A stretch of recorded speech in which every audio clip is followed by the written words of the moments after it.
Chapter 1। The death of attachment. Why feelings are chemical chains. तुम सोचते हो तुम किसी इंसान से प्यार करते हो, लेकिन सच्चाई यह है कि तुम्हारा दिमाग एक केमिकल पैटर्न का गुलाम बन चुका है। जिसे तुम लव कहते हो, वो असल में तुम्हारे ब्रेन केमिस्ट्री का न्यूरोकेमिकल एडिक्शन है। तुम्हें उसकी याद नहीं आती। तुम्हारा दिमाग डोपामिन की कमी झेल रहा होता है। हर बार जब तुम किसी व्यक्ति, चीज या स्मृति के बारे में सोचते हो, तुम्हारा मस्तिष्क माइक्रोस्कोपिक स्तर पर उसी पैटर्न को दोहराता है। Dopamine release, oxytocin bond, serotonin calm और फिर विड्रॉवल। तुम्हारा प्यार, लगाव, अटैचमेंट, ये सब बायोलॉजिकल रेपिटेशन है, और हर रेपिटेशन तुम्हें कमजोर बनाती है, प्रिडिक्टेबल बनाती है।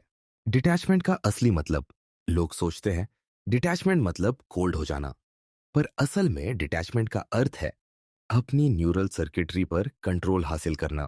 जब तक तुम्हारी भावनाएं तुम्हारे विचारों को कमांड करती रहेंगी, तब तक तुम लॉजिक का दास बने रहोगे। तुम्हें सीखना होगा, इमोशन ऑब्जर्व करो, रिएक्ट मत करो। न्यूरो साइंस कहता है अमिगडाला, जो डर और भावना नियंत्रित करता है, हमेशा प्रीफ्रंटल कॉर्टेक्स, जो लॉजिक का केंद्र है, से तेज प्रतिक्रिया देता है। यानी जब भी तुम इमोशनल होते हो, तुम्हारा दिमाग पहले ही तुम्हारे लॉजिक को बाईपास कर चुका होता है। इसीलिए डिटैचमेंट का पहला साइंस है डिले रिएक्शन। हर बार जब कोई मेमोरी तुम्हें हिट करे, खुद को ऑब्जर्व करते रहो। मतलब सिर्फ देखो, महसूस मत करो। Emotion L chemical loop. तुम्हारे भीतर जो फीलिंग उठती है, वो किसी आध्यात्मिक दुनिया से नहीं आती। वो कुछ सिंपल केमिकल्स हैं, डोपामिन, ऑक्सीटोसिन, कॉर्टिजोल, सेरोटोनिन। जब तुम किसी को मिस करते हो, तो असल में तुम्हारा दिमाग डोपामिन विड्रॉवल झेल रहा होता है। इसलिए जब तुम किसी से डिटैच होना चाहते हो, तो तुम्हें उस व्यक्ति से नहीं, उस केमिकल डिपेंडेंसी से डिटैच होना पड़ता है। और यही मुश्किल हिस्सा है, क्योंकि एडिक्शन को तोड़ने के लिए तुम्हें विड्रॉवल से गुजरना पड़ता है। यानी तुम्हें खुद को दुख में डालना होगा, बिना किसी रिएक्शन के। यहां पेन तुम्हारा एनिमी नहीं, प्रोसेस है। तुम्हें अपने दिमाग को सिखाना है कि एब्सेंस भी नॉर्मल है। The brains betrayal. तुम्हारा मस्तिष्क तुम्हारा सबसे बड़ा दुश्मन है जब बात डिटैचमेंट की आती है, क्योंकि वो चाहता है कंफर्ट, रेपिटेशन, प्रिडिक्टेबिलिटी। वो हर बार तुम्हें उन्हीं इमोशंस की तरफ धकेलेगा जो तुम्हें फेमिलियर लगते हैं, चाहे वो दर्द ही क्यों ना हो। इसलिए जब तुम किसी चीज से डिटैच होने की कोशिश करते हो, तुम्हारा दिमाग पैनिक करता है, कुछ खो रहा हूं। लेकिन सच ये है, वो कुछ नहीं खो रहा। वो सिर्फ एक सर्किट टूटने से डर रहा है।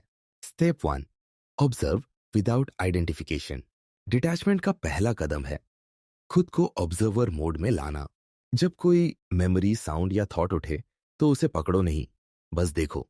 अपने अंदर एक साइंटिस्ट बनो जो अपने ब्रेन को टेस्ट कर रहा है।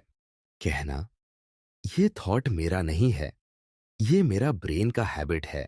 हर बार जब तुम ऐसा कहते हो, तुम्हारे प्रीफ्रंटल कॉर्टेक्स की पावर बढ़ती है और अमिगडाला की ग्रिप घटती है।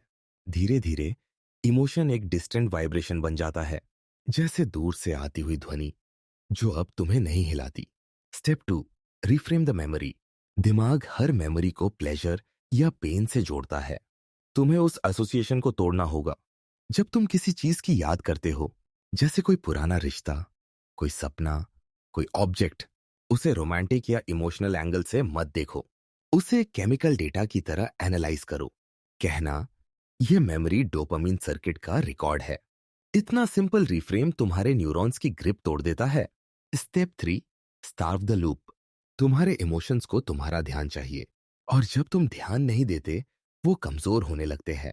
हर बार जब तुम किसी चीज को याद करने की अर्ज महसूस करो, खुद से कहो, मैं इस एडिक्शन को फीड नहीं करूंगा।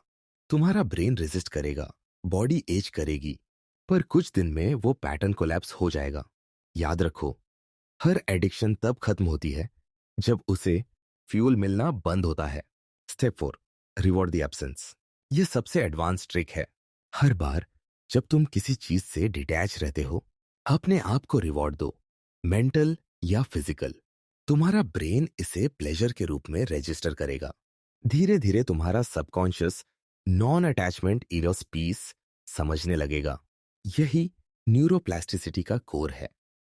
Repetition rewires reality. Step 5, realization of emptiness. सच्चा डिटैचमेंट तब शुरू होता है जब तुम समझते हो कि इमोशनलेस होना हार्टलेस होना नहीं है। इमोशनलेस होना मतलब है मैं अपने भीतर उठती हर भावना को देख सकता हूं, पर उनमें डूबता नहीं हूं। यह अवेयरनेस तुम्हें एक मेटा स्टेट में ले जाती है जहां पेन भी तुम्हें नहीं पकड़ सकता। यहां तुम स्पेक्टेटर हो, silent, detached, unshakable. Dark realization. हर इंसान जिसे तुम प्यार करते हो, हर चीज जिसे तुम होल्ड करते हो, वो तुम्हारे दिमाग के अंदर एक केमिकल सिग्नेचर है। कुछ वोल्ट्स ऑफ करंट, कुछ ड्रॉप्स ऑफ न्यूरोट्रांसमीटर्स। उनके जाने से तुम टूटते नहीं, बस तुम्हारा ब्रेन नए बैलेंस की तलाश में होता है। और जो इस इम्बैलेंस में शांत रह लेता है, वो ऑर्डिनरी इंसान नहीं रहता, वो वेपन बन जाता है। इमोशनलेस होना कोई डिफेक्ट नहीं, यह एक एवोल्यूशन है जहां तुम रिएक्शन से ऊपर उठ जाते हो और दुनिया तुम्हें अब ट्रिगर नहीं कर पाती। अगले चैप्टर में हम देखेंगे the matrix of emotional dependency, how the brain hooks you to pain. इसमें हम डिकोड करेंगे कि तुम्हारा सबकॉन्शियस क्यों बार बार उन्हीं लोगों, उन्हीं सिचुएशंस में लौटता है जो तुम्हें चोट पहुंचाते हैं, और कैसे उस इनविजिबल वेब को तोड़ा जाए। Chapter 2, the matrix of emotional dependency. तुम सोचते हो तुम किसी को भूल नहीं पा रहे, पर सच्चाई यह है कि तुम्हारा दिमाग तुम्हें धोखा दे रहा है। वो हर बार उस दर्द को दोहराता है क्योंकि वो उस दर्द से अटैच्ड हो चुका है। तुम्हारा ब्रेन प्लेजर नहीं, फैमिलियरिटी खोजता है, भले ही वह फैमिलियरिटी दर्द से ही क्यों न बनी हो।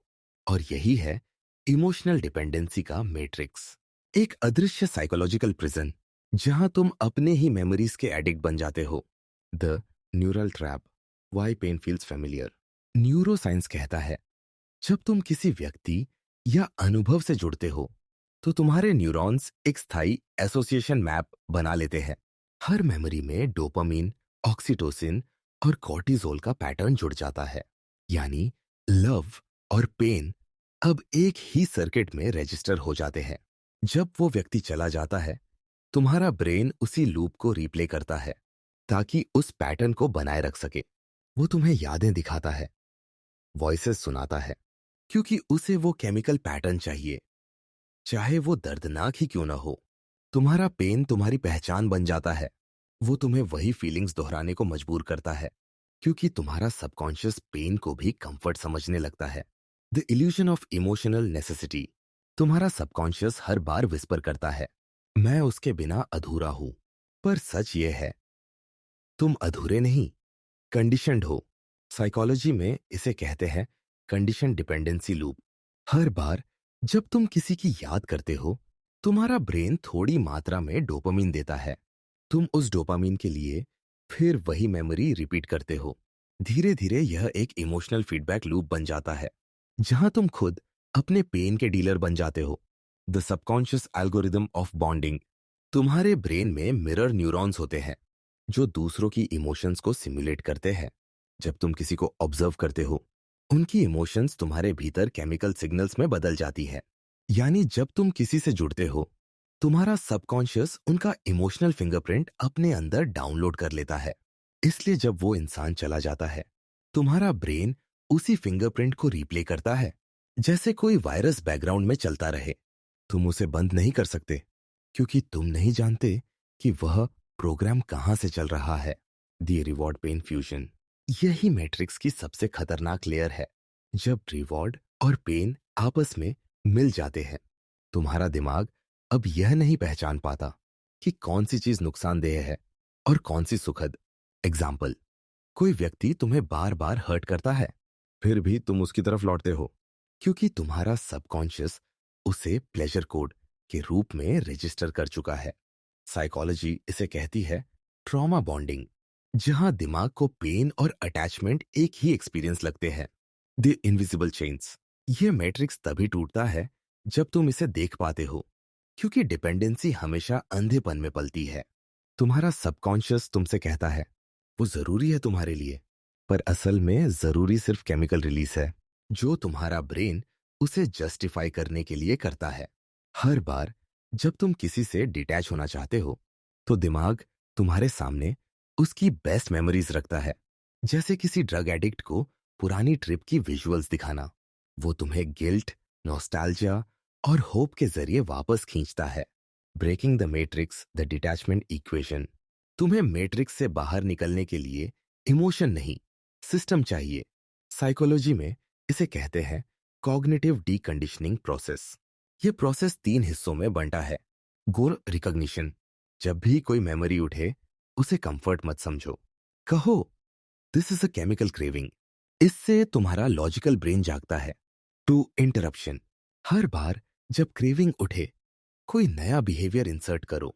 Walk, journaling, silence, breath control. इससे लूप टूटता है। D replacement. अपने रिवॉर्ड सिस्टम को रीप्रोग्राम करो। डोपामिन अब किसी और प्रोडक्टिव काम से लो। Knowledge, focus, solitude, discipline. तुम्हारा दिमाग जल्दी ही नया लूप बना लेगा। यह प्रोसेस आसान नहीं है, क्योंकि इसका मतलब है खुद की प्रोग्रामिंग रीराइट करना। पर एक बार जब ये रिवायरिंग शुरू होती है, तुम्हारा ब्रेन पुराने पैटर्न्स रिजेक्ट करने लगता है। यही साइकोलॉजिकल रीबूट कहलाता है। The logic override.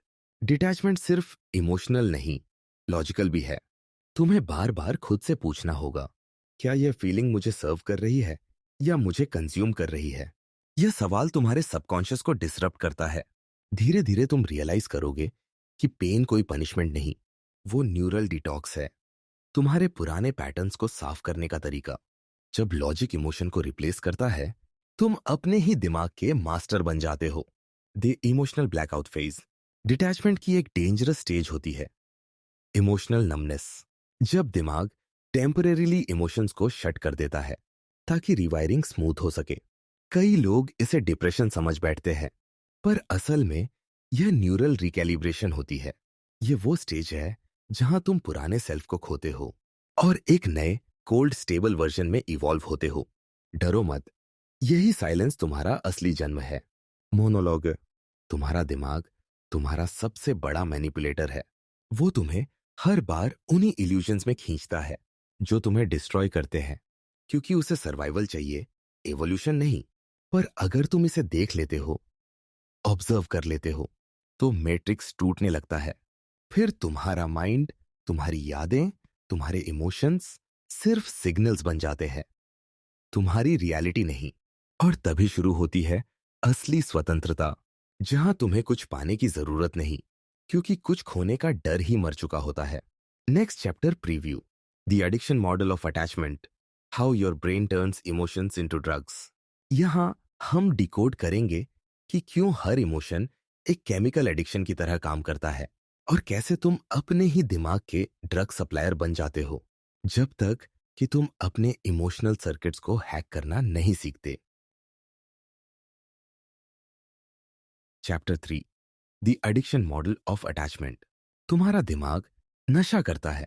नशा किसी पदार्थ का नहीं, किसी भावना का, किसी इंसान का, किसी याद का, किसी उम्मीद का। और यही सबसे सटल, सबसे खतरनाक एडिक्शन है, इमोशनल एडिक्शन। क्योंकि जब तुम किसी इंसान या चीज से इमोशनली जुड़ते हो, तो तुम्हारा ब्रेन उस कनेक्शन को केमिकल हाई की तरह ट्रीट करता है। हर बार जब तुम उसे देखते हो, उससे बात करते हो या उसके बारे में सोचते हो, तुम्हारे भीतर डोपामीन का माइक्रोबर्स्ट होता है। एक छोटा सा डोज जो तुम्हें अच्छा महसूस कराता है, और इसी छोटी छोटी फील गुड हिट्स से शुरू होता है तुम्हारे दिमाग का सबसे बड़ा psychological trap, the addiction loop, the emotional drug factory. तुम्हारे दिमाग का रिवॉर्ड सिस्टम, मेसोलिम्बिक पाथवे, यही असली डीलर है। यह डोपामीन, सेरोटोनिन, ऑक्सीटोसिन और एंडोर्फिन्स का केमिकल कॉकटेल बनाता है, जो तुम्हें अटैचमेंट के रूप में एक्सपीरियंस होता है। जब कोई व्यक्ति तुम्हें अटेंशन देता है, तुम्हारे साथ होता है, यह सिस्टम तुम्हें रिवॉर्ड देता है। लेकिन जब वही व्यक्ति चला जाता है या साइलेंस देता है, रिवॉर्ड सिस्टम क्रैश करता है और तुम्हें क्रेविंग होती है। तुम सोचते हो मुझे वो इंसान चाहिए, पर असल में तुम्हारा ब्रेन चिल्ला रहा होता है, मुझे मेरा केमिकल चाहिए। The loop of craving. Her addiction का पैटर्न एक जैसा होता है। Trigger, craving, behaviour, reward, withdrawal. Emotional dependency में भी यही प्रोसेस चलता है। कोई मैसेज, कोई मेमोरी, कोई सॉन्ग, ट्रिगर बनता है, फिर क्रेविंग उठती है। काश वो बात कर ले। तुम कांटेक्ट करते हो या उसके प्रोफाइल पर जाते हो। बिहेवियर, फिर डोपामिन रिलीज, रिवॉर्ड, कुछ देर बाद साइलेंस, विथड्रॉल, फिर से क्रेविंग। यह साइकिल इन्फिनिट लूप की तरह रिपीट होता है और तुम्हारा सबकॉन्शियस इस लूप को नॉर्मल लव समझने लगता है। Why pain becomes pleasure. यही एडिक्शन का सबसे ट्विस्टेड हिस्सा है। जब तुम्हारा दिमाग पेन को भी प्लेजर समझने लगता है। जब तुम हर्ट होते हो, रिजेक्शन झेलते हो, तुम्हारा brain stress hormones cortisol release करता है। यह केमिकल तुम्हें अलर्ट रखता है, एक्टिव बनाता है। और जब वो पर्सन वापस आता है, डोपामिन की सडन फ्लड मिलती है, रिलीफ। पेन और प्लेजर अब एक साथ बाइंड हो जाते हैं। यानी तुम्हारा दिमाग अब हर्ट और लव के बीच फर्क नहीं कर पाता। तुम्हें वो इंसान और ज्यादा चाहिए जो तुम्हें बार बार दर्द देता है। साइकोलॉजी इसे कहती है ट्रॉमा बॉन्डिंग। और यही तुम्हारी इमोशनल एडिक्शन की पीक होती है। The withdrawal phase. जब तुम किसी से डिटैच होने की कोशिश करते हो, तुम्हारा दिमाग विड्रॉल में चला जाता है। एंग्जाइटी, एम्प्टीनेस, इंसोम्निया, हार्टेक, यह सब केमिकल विड्रॉल के लक्षण हैं। यहां तक कि एफएमआरआई स्कैन्स में देखा गया है कि ब्रेकअप के समय ब्रेन वही रीजन्स एक्टिवेट करता है जो हेरोइन विड्रॉल में होते हैं। यानी तुम्हारा लव एक्चुअली एक ड्रग पैटर्न है और डिटैचमेंट उस ड्रग को छोड़ने जैसा है। तुम्हें फिजिकल नहीं, केमिकल एब्स्टिनेंस झेलनी पड़ती है। The self manipulation cycle. तुम खुद अपने एडिक्ट हो और खुद अपने डीलर। हर बार जब तुम किसी की फोटो देखते हो, पुराने मैसेजेस पढ़ते हो या मेमोरीज रिपीट करते हो, तुम अपने दिमाग को उसी केमिकल डोज दे रहे होते हो जिसे तुम छोड़ने की कोशिश कर रहे हो। तुम्हारा माइंड खुद को पॉइजन और प्लेजर दोनों देता है। तुम्हें लगता है तुम याद कर रहे हो, पर असल में तुम खुद को फीड कर रहे हो। The break point. एडिक्शन तब खत्म होती है जब प्लेजर से ज्यादा डिस्गस्ट पैदा होता है। जब तुम रिकॉग्नाइज करते हो कि कोसे कि यह क्रेविंग मेरी कमजोरी नहीं, मेरी प्रोग्रामिंग है। यह समझ मोमेंट ऑफ क्लैरिटी होता है जहां अवेयरनेस और लॉजिक मिलकर क्रेविंग को काट देते हैं। तुम्हारा प्रीफ्रंटल कॉर्टेक्स धीरे धीरे डोपामिनर्जिक सिस्टम पर कंट्रोल लेना शुरू करता है। यह रीवायरिंग की शुरुआत होती है जहां ब्रेन प्लेजर नहीं, पीस को रिवॉर्ड समझने लगता है। Neural detox, the 20 on day rule. Scientific studies बताते हैं कि कोई भी हैबिट, चाहे केमिकल हो या इमोशनल, 21 दिनों में वीकन होने लगती है अगर उसे कॉन्शियसली फीड न किया जाए। हर क्रेविंग वेव का लाइफ स्पैन लगभग 90 सेकेंड्स का होता है। अगर तुम 90 सेकेंड्स तक रेजिस्ट कर लो तो क्रेविंग फेड हो जाती है। हर बार जब तुम एक क्रेविंग को सरवाइव करते हो, तुम्हारा ब्रेन नया कनेक्शन बनाता है और पुराना इमोशनल ड्रग सर्किट टूटने लगता है। The logic रीवायर technique. तुम्हारे इमोशन का असली एनिमी इमोशन नहीं, इंटरप्रिटेशन है। जब भी क्रेविंग उठे, उसे वांट मत कहो, उसे सिग्नल कहो। Example, instead of I miss her, say my brain is asking for dopamine. यह छोटा लिंग्विस्टिक शिफ्ट ही न्यूरल रिप्रोग्रामिंग की शुरुआत है। हर बार जब तुम पेन को केमिकल डेटा की तरह ट्रीट करते हो, इमोशन की अथॉरिटी खत्म हो जाती है। The reward replacement system. Addiction तब तक जिंदा रहती है जब तक उसे रिप्लेसमेंट नहीं मिलता। इसलिए तुम्हें अपने रिवॉर्ड सिस्टम को हैक करना होगा। डोपामिन को किसी कंस्ट्रक्टिव एक्टिविटी से जोड़ो। Cold showers, learning, silence, creation, focus, meditation. हर बार जब तुम्हें क्रेविंग महसूस हो, अपने बॉडी को डिसिप्लिन बेस्ड प्लेजर दो। तुम्हारा ब्रेन धीरे धीरे सेम रिवॉर्ड सर्किट को इमोशनलेस प्रोडक्टिविटी से रिप्लेस कर देगा। Dark realisation. तुम्हें किसी इंसान की जरूरत नहीं थी, तुम्हें अपने ही केमिकल्स की जरूरत थी। तुम्हारा ब्रेन तुम्हें खेलता रहा, प्यार और क्रेविंग के नाम पर जो इसे डिकोड कर लेता है, वो दूसरों का स्लेव नहीं रहता। वो खुद अपने रिवॉर्ड का क्रिएटर बन जाता है। वो वही बन जाता है जिसे तुम इमोशनली इनविंसिबल कहते हो। प्यार एडिक्शन नहीं होना चाहिए, पर हर मनुष्य इसे एडिक्शन बना देता है क्योंकि उसे खुद को महसूस करने का तरीका नहीं आता। और जब तुम खुद को ऑब्जर्व करना सीख लेते हो, तब तुम्हें समझ आता है सच्चा फ्रीडम किसी को छोड़ने में नहीं, बल्कि क्रेविंग की जड़ को काटने में है। वो क्रेविंग जो तुम्हें बार बार वही पेन चुनने पर मजबूर करती थी। नेक्स्ट चैप्टर है में the psychology of letting go, how to end the closure illusion. इसमें हम समझेंगे कि इंसान क्लोजर के नाम पर क्यों बार बार पुराने रिश्तों में लौटता है और कैसे लॉजिकल डिटैचमेंट इस एंडलेस लूप को खत्म करता है। Chapter 4, the psychology of letting go. कभी ध्यान दिया है कि जब कुछ खत्म होता है, तुम्हें सिर्फ उसका दुख नहीं सताता, बल्कि उसका अंत अधूरा रह गया। ये भावना तुम्हें निगल जाती है। तुम सोचते हो, काश एक बार बात हो जाती, काश कोई जवाब मिल जाता।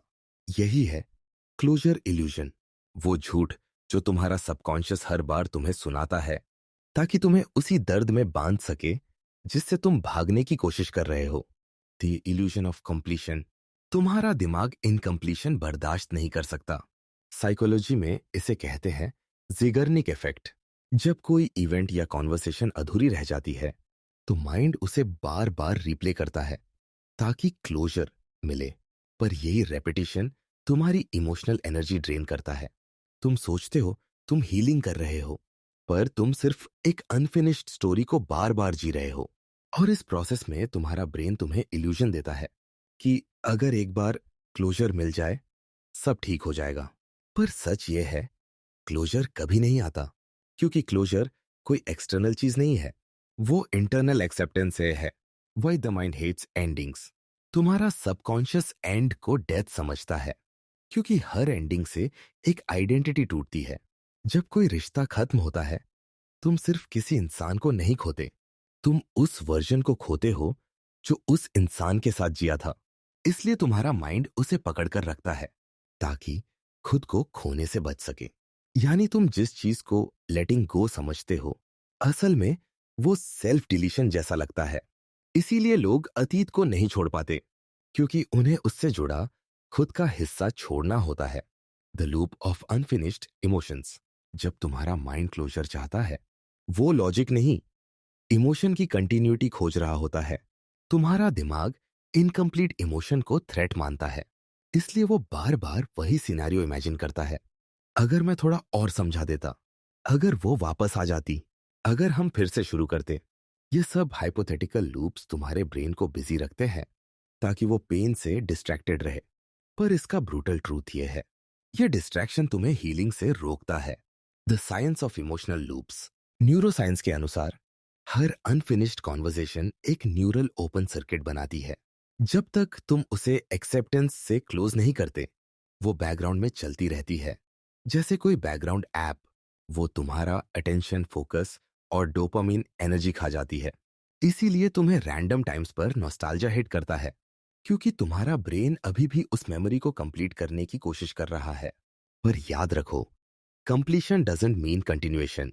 क्लोजर का अर्थ है एंडिंग को एक्नॉलेज करना, कि इसी को होस्टा दाइस्ट्री, ना कि उसे रीराइट करना।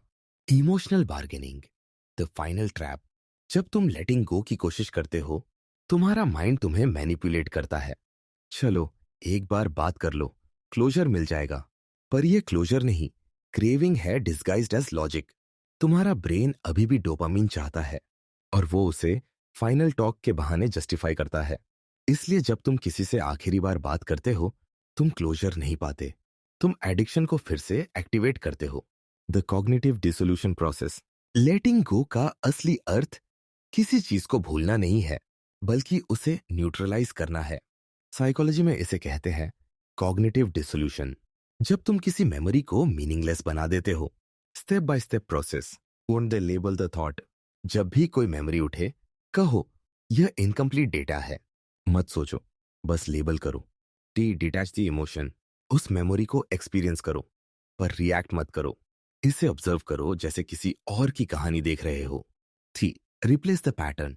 हर बार जब ब्रेन उस थॉट को उठाए, तुम उसे रिप्लेस करो किसी लॉजिकल स्टेटमेंट से। It ended, that's reality. चोर silence the mind. Silence closure से बड़ा वेपन है, क्योंकि साइलेंस से ब्रेन को अनलर्न करना सिखाता है। जितना कम रिएक्ट करोगे, उतना जल्दी सिस्टम शट डाउन होगा। To the myth of moving on. Moving on एक शैलो टर्म है। यह सिर्फ रिप्रेशन को डिस्गाइज करता है। सच्चा लेटिंग गो तब होता है जब तुम अतीत को मेमोरी की तरह नहीं, डाटा की तरह देख पाते हो। जब किसी की याद आए और तुम्हारा हार्ट रेट स्टेबल रहे, वहीं पर डिटैचमेंट का जन्म होता है।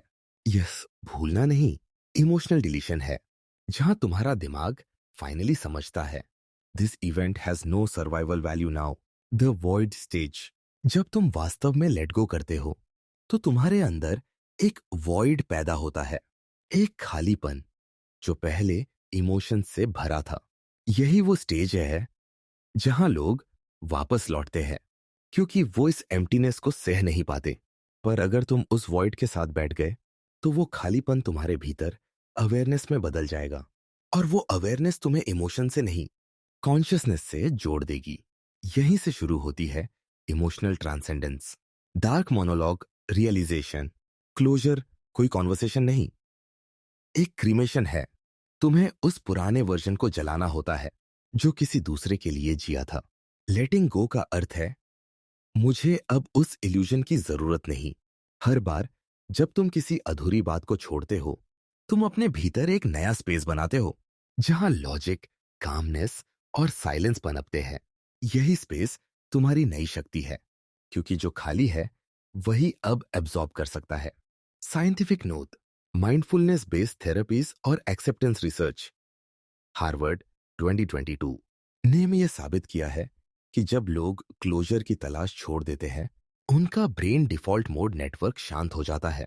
वही नेटवर्क जो कांस्टेंट इमोशनल थिंकिंग पैदा करता है। यानी लेटिंग गो एक साइकोलॉजिकल डेथ नहीं, एक न्यूरोलॉजिकल रीबर्थ है। Ending reflection. लेटिंग गो कोई स्किल नहीं, एक सरेंडर है।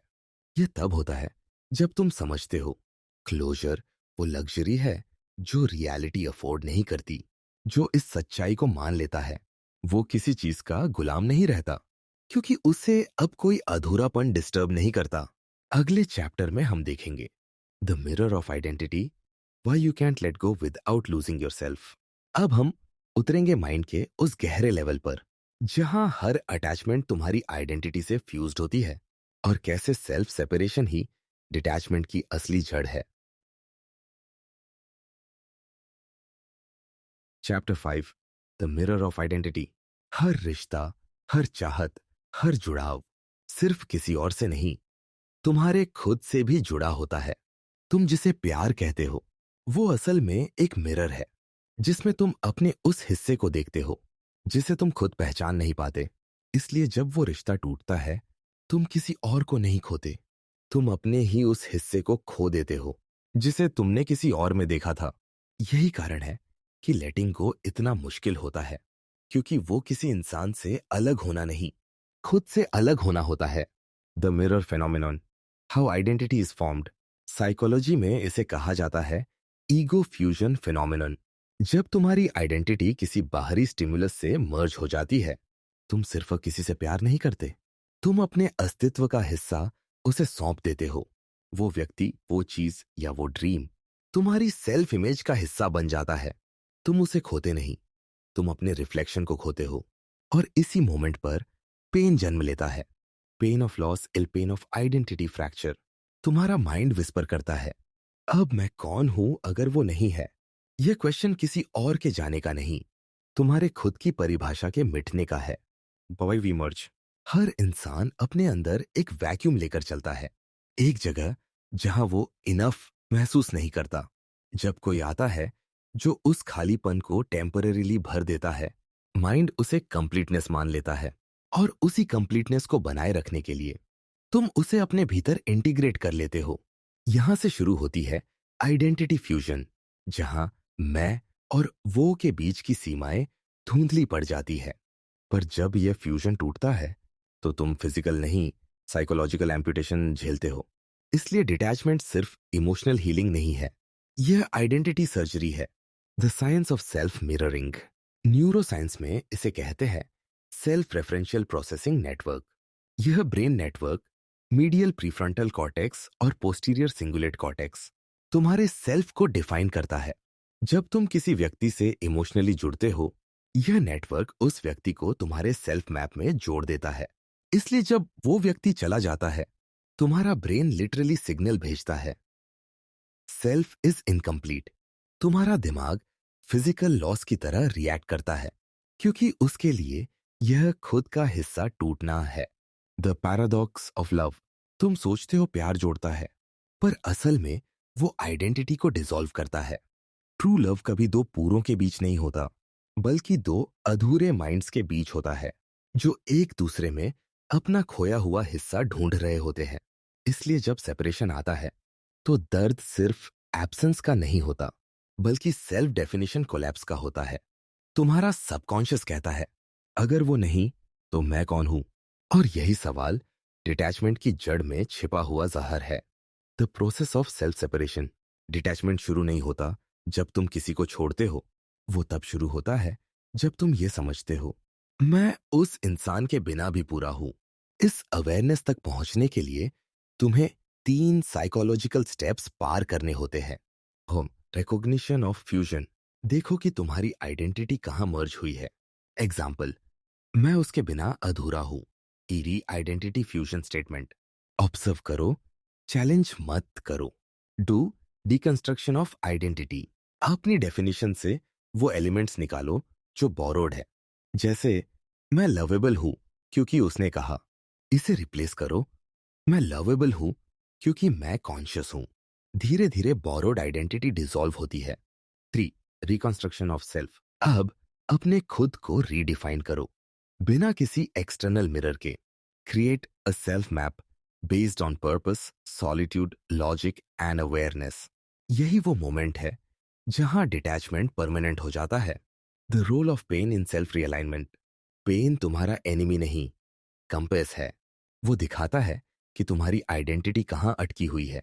हर बार जब तुम किसी के लिए क्राई करते हो, वो तुम्हारे सेल्फ अटैचमेंट पॉइंट्स को दिखाता है। ऑब्जर्व करो, डिटैच करो, पेन को सप्रेस मत करो, डाइसेक्ट करो। जितना गहराई से तुम पेन को ऑब्जर्व करते हो, उतना ही क्लैरिटी से तुम देख पाते हो कि तुम्हारे भीतर कौन सा हिस्सा बोरोड है। और एक दिन वो हिस्सा गिर जाता है, बिना किसी एफर्ट के। The psychological rebirth. जब तुम अपने भीतर के बोरोड पार्ट्स को डिसॉल्व करते हो, तो तुम कुछ समय के लिए एम्प्टी हो जाते हो। तुम्हारा ब्रेन पुराने आइडेंटिटी मैप्स को डिलीट कर देता है। यही वो स्टेज है जहां लोग कहते हैं, अब मुझे कुछ महसूस नहीं होता। पर यही नमनेस असली रिबर्थ का पहला सिम्टम है। तुम्हारा माइंड अब नए सेल्फ सर्किट बना रहा होता है, एक ऐसा मैं जो किसी पर आधारित नहीं है। यही इंडिपेंडेंट सेल्फ कहलाता है। डिटैचमेंट की अंतिम अवस्था, डार्क रिफ्लेक्शन। हर वो चीज जिससे तुम जुड़ते हो, वो तुम्हें मिरर दिखाती है। पर मिरर पर भरोसा मत करना, क्योंकि मिरर सिर्फ वही दिखाता है जो उसे सामने दिखता है। वो तुम्हारी असलियत नहीं, तुम्हारा रिफ्लेक्शन है। डिटैचमेंट का मतलब मिरर तोड़ना नहीं, उससे पीछे खड़ा होना है, ताकि तुम खुद को बिना प्रतिबिंब के देख सको। Neuroscientific note. 2030 में स्टैनफोर्ड यूनिवर्सिटी की एक स्टडी ने दिखाया कि जब लोग मेडिटेशन या इंट्रोस्पेक्शन से सेल्फ ऑदर बाउंड्री को ऑब्जर्व करते हैं, तो ब्रेन का डिफॉल्ट मोड नेटवर्क स्टेबलाइज होने लगता है। इसका मतलब, जब तुम अपने अंदर के बोरोड सेल्फ को डिटैच करते हो, तो तुम्हारा दिमाग हाइपर एक्टिविटी ओवर थिंकिंग से शांत हो जाता है। यानी आइडेंटिटी सेपरेशन इन न्यूरोलॉजिकल हीलिंग। Closing monologue. तुम्हें किसी से डिटैच होने के लिए उससे नफरत करने की जरूरत नहीं है। तुम्हें बस ये देखना है कि तुम्हारे भीतर कौन सा हिस्सा अब भी उसका नाम लिए बैठा है। और जब तुम वो हिस्सा पहचान लेते हो, तो वो डिसॉल्व हो जाता है, बिना किसी फाइट, बिना किसी क्लोजर के। क्योंकि अवेयरनेस किसी भी अटैचमेंट को पिघला देती है। यही डिटैचमेंट की कला है। तुम खो, पर टूटो नहीं। अगले चैप्टर में हम देखेंगे the science of emotional blackmail, how guilt keeps you chained. अब हम उतरेंगे ह्यूमन माइंड के सबसे मैनिपुलेटिव मैकेनिज्म में, जहां गिल्ट को इमोशन नहीं, कंट्रोल वेपन के रूप में प्रयोग किया जाता है। यह चैप्टर दिखाएगा कि कैसे इमोशनल पैरासाइट्स तुम्हारे गिल्ट को फ्यूल बनाकर तुम्हें साइकोलॉजिकल स्लेवरी में बांधते हैं। Chapter 6, emotional parasitism. कभी ध्यान दिया है कि कुछ लोग तुम्हारी थकान नहीं देखते, सिर्फ तुम्हारी सॉफ्टनेस देखते हैं। वो तुम्हारी एम्पैथी को वीकनेस समझ लेते हैं और धीरे धीरे तुम्हारी एनर्जी, तुम्हारी पीस, तुम्हारी लॉजिक सब खा जाते हैं। यही है इमोशनल पैरासाइटिज्म। जब कोई व्यक्ति तुम्हारे भीतर की एनर्जी को कंज्यूम करता है बिना किसी फिजिकल कांटेक्ट के, ये पैरासाइट्स दूसरों की तरह नहीं दिखते।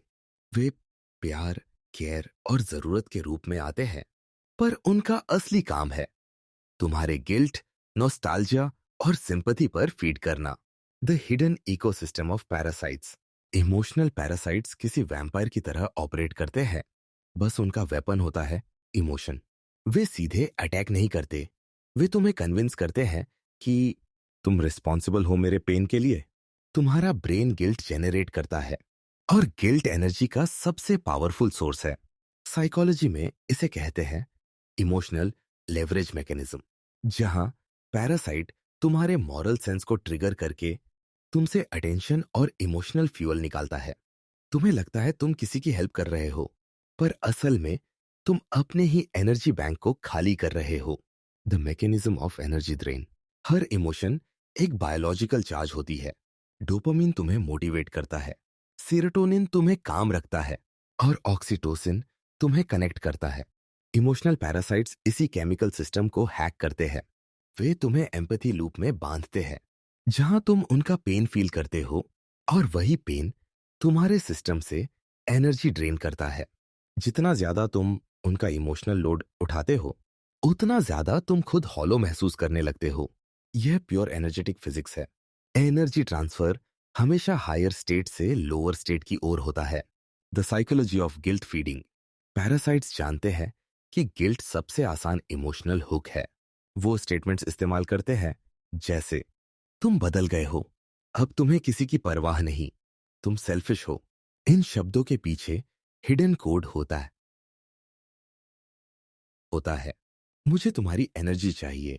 तुम्हारा सबकॉन्शियस गिल्ट फील करता है, तुम रिस्पॉन्ड करते हो और वही रिस्पॉन्स उन्हें फीड करता है।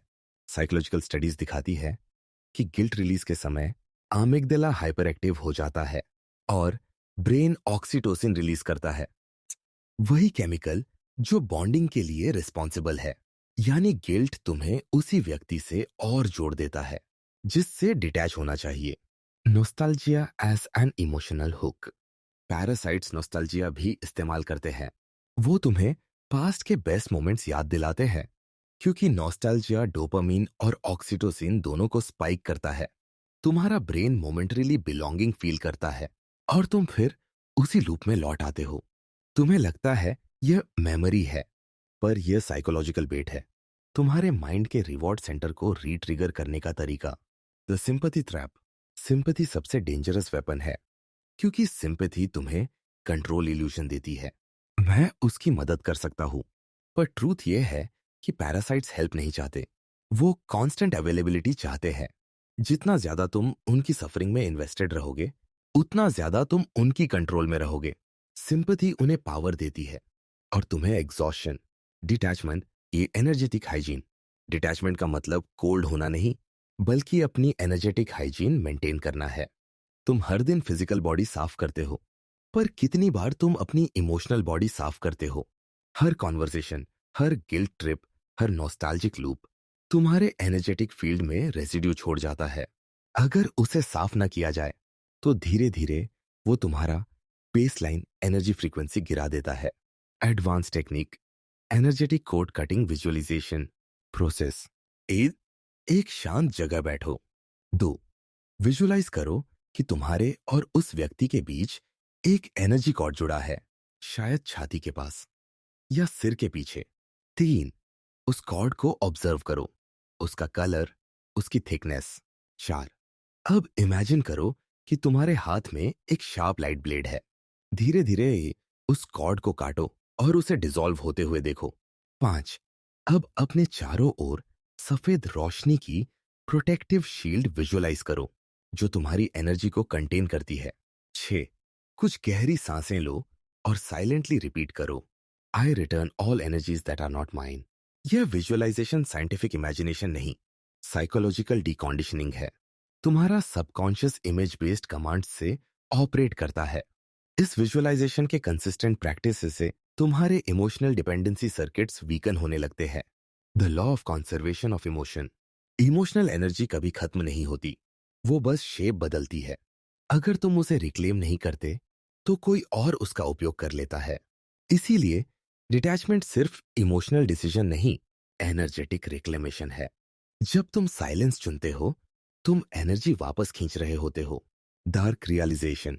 हर कोई तुम्हें प्यार नहीं करता, कुछ लोग तुम्हें कंज्यूम करते हैं बिना इस बात को जाने कि वो तुम्हारे अंदर क्या जला रहे हैं।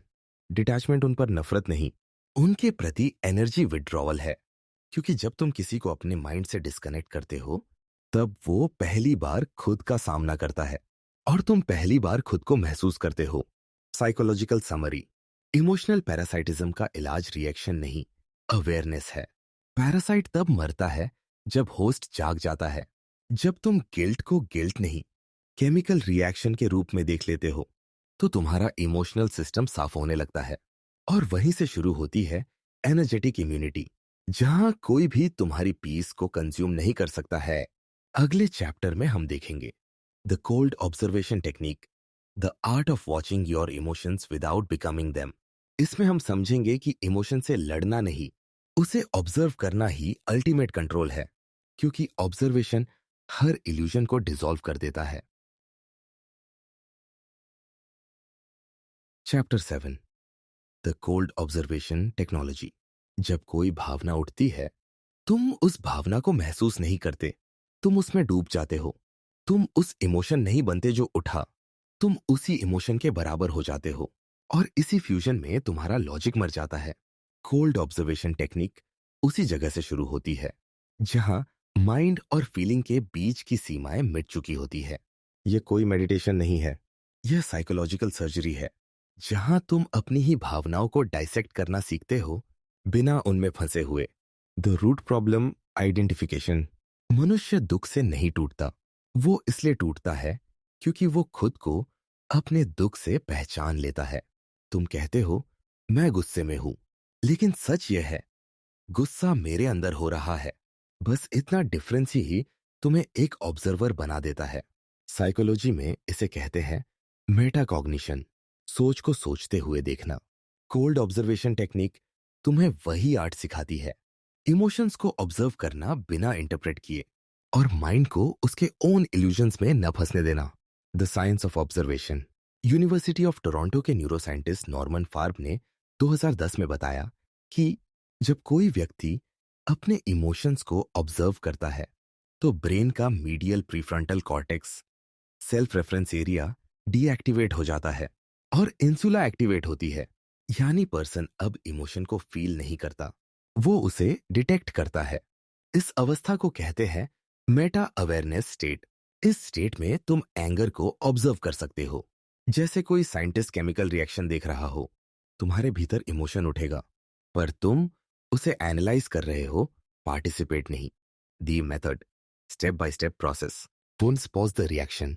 जैसे ही कोई इमोशन उठे, रिजेंटमेंट, जेलसी, गिल्ट, नोस्टाल्जिया, तुरंत रिस्पॉन्ड मत करो।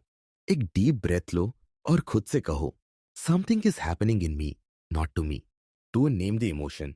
उसका नाम लो, बस नाम। This is anger, this is sadness. Naming emotion से अमिगडाला की एक्टिविटी घट जाती है, क्योंकि ब्रेन अब इमोशन को ऑब्जेक्ट मानने लगता है, आइडेंटिटी नहीं। Describe it. इमोशन को एक एक्सटर्नल फिनोमिनन की तरह डिस्क्राइब करो। यह चेस्ट में भारीपन है, यह आंखों के पीछे जलन है, यह हाथों में टेंशन है। तुम उसे ऑब्जर्व कर रहे हो जैसे साइंटिस्ट माइक्रोस्कोप में पैटर्न देखता है। Sir refuse to add story. Emotion story चाहता है, क्यों हुआ, किसने किया, क्या होगा। यह नैरेटिव ही तुम्हारा सफरिंग लूप है। इमोशन को स्टोरी मत दो, उसे सिर्फ सेंसेशन बनने दो। प्योर विब्रेशन, प्योर देता। ये watch the dissolution. Her emotion chemical होता है, अगर उसे रिएक्ट ना किया जाए तो उसका हाफ लाइफ कुछ ही मिनट्स होता है। जब तुम बस देखते रहते हो, इमोशन डिसॉल्व हो जाता है। जैसे लहर किनारे आकर खुद ही मर जाए। The psychological principle, observation neutralises energy. Observation और इमोशन एक साथ सरवाइव नहीं कर सकते, क्योंकि इमोशन रिएक्शन चाहता है और ऑब्जर्वेशन साइलेंस लाता है। जब तुम इमोशन को देख रहे हो, तुम उसका फ्यूल काट रहे हो। वो तुम्हारे अटेंशन पर जीता है। और जब अटेंशन डिटैच्ड अवेयरनेस बन जाती है, इमोशन का सर्किट शॉर्ट हो जाता है। न्यूरोसाइंस में इसे कहते हैं अटेंशनल डीकपलिंग। माइंड अब रिएक्टिव लूप से लॉजिकल ऑब्जर्वेशन लूप में शिफ्ट हो जाता है। दी थर्ड पर्सन एक्सपेरिमेंट इस टेक्निक का सबसे ट्रांसफॉर्मेटिव फॉर्म है। Third person self observation. जब भी कोई इंटेंस इमोशन उठे, अपने मन में कहो, वो आदमी मैं नहीं, गुस्से में है। वो इंसान अभी हर्ट फील कर रहा है। यह सिंपल प्रोनाउन शिफ्ट तुम्हारे ब्रेन के सेल्फ रेफरेंशियल सिस्टम को डिसएंगेज कर देता है। अब तुम पार्टिसिपेंट नहीं, स्पेक्टेटर हो। The emotional freeze moment. Cold observation का मतलब इमोशन को दबाना नहीं, उसे ऑब्जर्व करते हुए फ्रोजन न्यूट्रलिटी बनाए रखना है। तुम्हारे अंदर इमोशन का तूफान उठेगा, पर तुम उसे ऐसे देखोगे जैसे कोई साइंटिस्ट वॉल्केनो ऑब्जर्व कर रहा हो। माइंड ये नहीं जानता कि तुम ऑब्जर्व कर रहे हो या रिएक्ट। उसे सिर्फ न्यूरल सिग्नल दिखता है।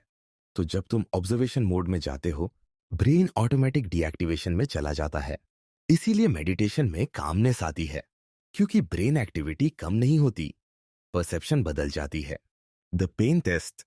किसी पेनफुल मेमोरी को याद करो। अब रिएक्ट मत करो, बस देखो कि बॉडी में क्या सेंसेशंस हैं, कहाँ कॉन्ट्रैक्शन है, कहाँ टेंशन। अब इमेजिन करो कि वो इमोशन किसी और के अंदर हो रहा है। तुम बस उसके चारों ओर बैठे हो। देखो कैसे उसका इंटेंसिटी आधा हो जाता है, क्योंकि जब इमोशन माइंड नहीं रहता, तो वो मी को कंट्रोल नहीं कर सकता। From feeling to fact. Emotion को फीलिंग से फैक्ट में बदल दो। फीलिंग इल, मैं दुखी हूं।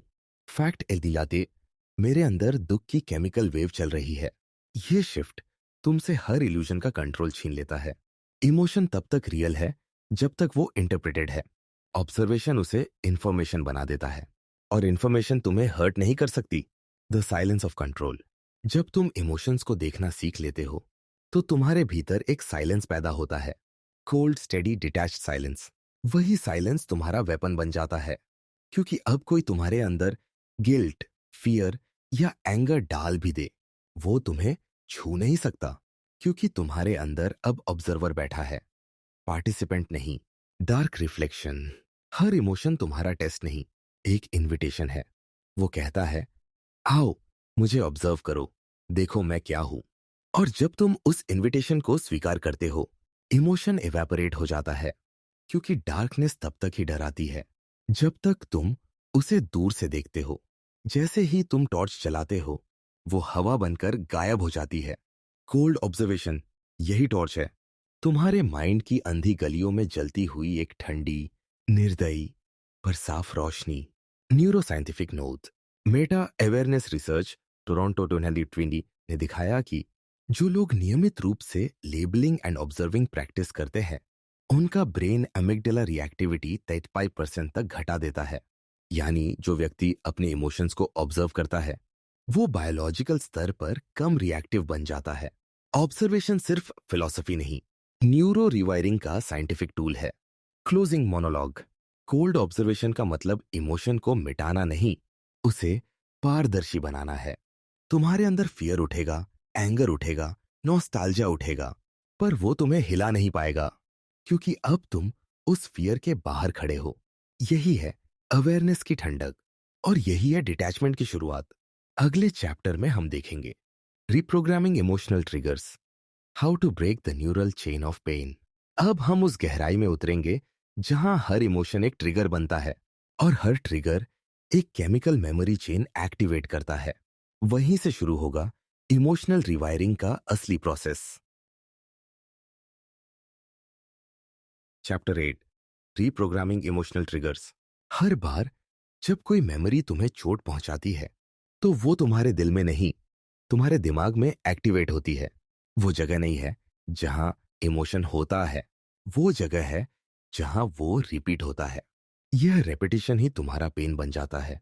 तुम सोचते हो कोई तुम्हें हर्ट कर रहा है, पर सच यह है, तुम्हारा ब्रेन बार बार वही इलेक्ट्रिकल पाथ चल रहा है जो पहले दिन बना था। इसीलिए पेन फ्रेश लगता है, क्योंकि हर बार जब तुम याद करते हो, तुम्हारा दिमाग केमिकल लेवल पर वही घटना दोबारा जी रहा होता है। The neural blueprint of emotion, neuroscience में इसे कहा जाता है Hebbian learning principle. Neurons that fire together wire together. जब भी कोई घटना होती है जो इमोशन पैदा करती है, जैसे इंसल्ट, बिट्रियल, रिजेक्शन, तुम्हारे न्यूरॉन्स उस एक्सपीरियंस को पैटर्न के रूप में स्टोर कर लेते हैं। और फिर हर बार जब कोई समान सिग्नल आता है, वो पुराना सर्किट तुरंत एक्टिवेट हो जाता है। इसलिए आज की चोट तुम्हें कल के इंसान की याद दिलाती है, क्योंकि दोनों इवेंट्स तुम्हारे ब्रेन के लिए सेम वायरिंग का हिस्सा है। तुम्हारा पेन प्रेजेंट में नहीं होता, वो पास्ट के न्यूरल इको में वाइब्रेट करता है। The trigger chain. Her emotional trigger एक चेन रिएक्शन है। एक छोटा थॉट, एक इमेज, एक केमिकल रिलीज, एक रिएक्शन। और यह सब कुछ 0.4 सेकंड से भी कम में होता है। तुम्हारा कॉन्शियस माइंड तब तक रिएक्ट कर चुका होता है जब तक तुम समझो कि मुझ में कुछ हुआ। ट्रिगर का मतलब होता है सबकॉन्शियस ने कंट्रोल ले लिया, तुम्हारा दिमाग ऑटो पायलट पर चला गया है।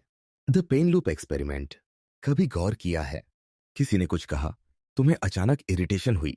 असल में वो बात तुम्हें इसलिए नहीं चुभी क्योंकि वो गलत थी, बल्कि इसलिए क्योंकि वो तुम्हारे पुराने पेन मैप से मैच करती थी। ट्रिगर वही चीज होती है जो तुम्हारे पुराने इमोशन को एक्टिवेट कर दे। तुम्हें लगता है यह नया दर्द है, पर यह सिर्फ पुराना जख्म है जो फिर खुल गया। इसीलिए डिटैचमेंट का असली काम है ट्रिगर चेन को तोड़ना। Who owned the logic behind reprogramming? जब कोई न्यूरल पैटर्न बार बार एक्टिवेट होता है, तो उसकी वायरिंग मजबूत हो जाती है। लेकिन अगर वही सर्किट बार बार एक्टिवेट होकर रिएक्ट न किया जाए, तो वह वीकन होने लगता है। यानी अगर तुम अपने ट्रिगर को ऑब्जर्व करो पर रिस्पॉन्ड न करो, तो तुम्हारा ब्रेन नया सर्किट बनाना शुरू कर देता है। इसे कहते हैं न्यूरल एक्सटिंक्शन प्रोसेस। ये वही प्रिंसिपल है जिस पर ट्रॉमा थेरेपी काम करती है। पेन रिएक्ट करने से नहीं, रेजिस्ट करने से मरता है। Step by step the reprogramming protocol. 1. Identify the trigger source. खुद से पूछो, यह इमोशन किस इवेंट से जुड़ा है? क्या यह रिएक्शन वास्तव में करंट सिचुएशन से रिलेटेड है, या यह पुरानी मेमोरी की एको है? अवेयरनेस ही फर्स्ट एंटीडोट है। यह लेबल द ट्रिगर न्यूट्रली। जब ट्रिगर एक्टिवेट हो, कहो, यह मेरा अमिगडाला है जो पुराने पैटर्न को रिपीट कर रहा है। लेबलिंग अमिगडाला की पावर घटा देता है, क्योंकि ब्रेन अब सिग्नल को डेटा समझने लगता है। 3. Interrupt the chain. 5 second rule लागू करो। जैसे ही ट्रिगर उठे, डीप ब्रेथ लो, नजर कहीं और मोड़ो, पोस्चर बदलो और फोकस शिफ्ट करो सेंसरी डिटेल्स पर। इससे ट्रिगर पैटर्न इनकम्प्लीट रह जाता है। हर इनकम्प्लीट लूप वीकन होता है। के रीइंफोर्स द काम। हर बार जब तुम ट्रिगर पर रिएक्ट नहीं करते, अपने आप को इंटरनली रिवॉर्ड दो। I stayed in control. यह रिवॉर्ड डोपामिनर्जिक फीडबैक देता है, जो ब्रेन को कामनेस से जोड़ना सिखाता है। 5. Replace the memory tone. किसी पेनफुल मेमोरी को न्यूट्रल इमेज से रीएसोसिएट करो। एग्जाम्पल, बिट्रियल की मेमोरी। तुम खुद को कॉन्फिडेंट पोस्चर में इमेजिन करो। इससे इमोशनल वेट न्यूट्रल हो जाता है। इसे कहते हैं cognitive reframing, the visual detachment loop. अब एक छोटा मेंटल सिमुलेशन करो। इमेजिन करो कि हर बार जब कोई ट्रिगर एक्टिवेट होता है, तुम्हारे माइंड में एक ग्लोइंग सर्किट जल उठता है। अब विजुअलाइज करो कि तुम उस सर्किट को ऑब्जर्व कर रहे हो, जैसे कोई साइंटिस्ट न्यूरॉन फायरिंग देख रहा हो। अब अपने इमेजिनेशन में उस सर्किट को फेड होते देखो, जैसे लाइट धीरे धीरे डिम हो रही हो। हर बार यह विजुअलाइजेशन करने से तुम्हारे सबकॉन्शियस को एक नया इंस्ट्रक्शन मिलता है। यह पैटर्न अब इरेलेवेंट है। यही है visual detachment loop. Emotional substitution principle. कभी कभी ट्रिगर को डायरेक्ट काटना कठिन होता है, इसलिए यूज करो इमोशनल सब्स्टिट्यूशन।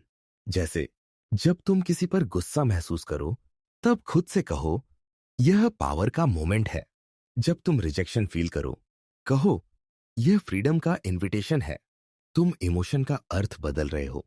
मीनिंग बदलने से मेमोरी का केमिस्ट्री बदलता है। यही असली रिवायरिंग है।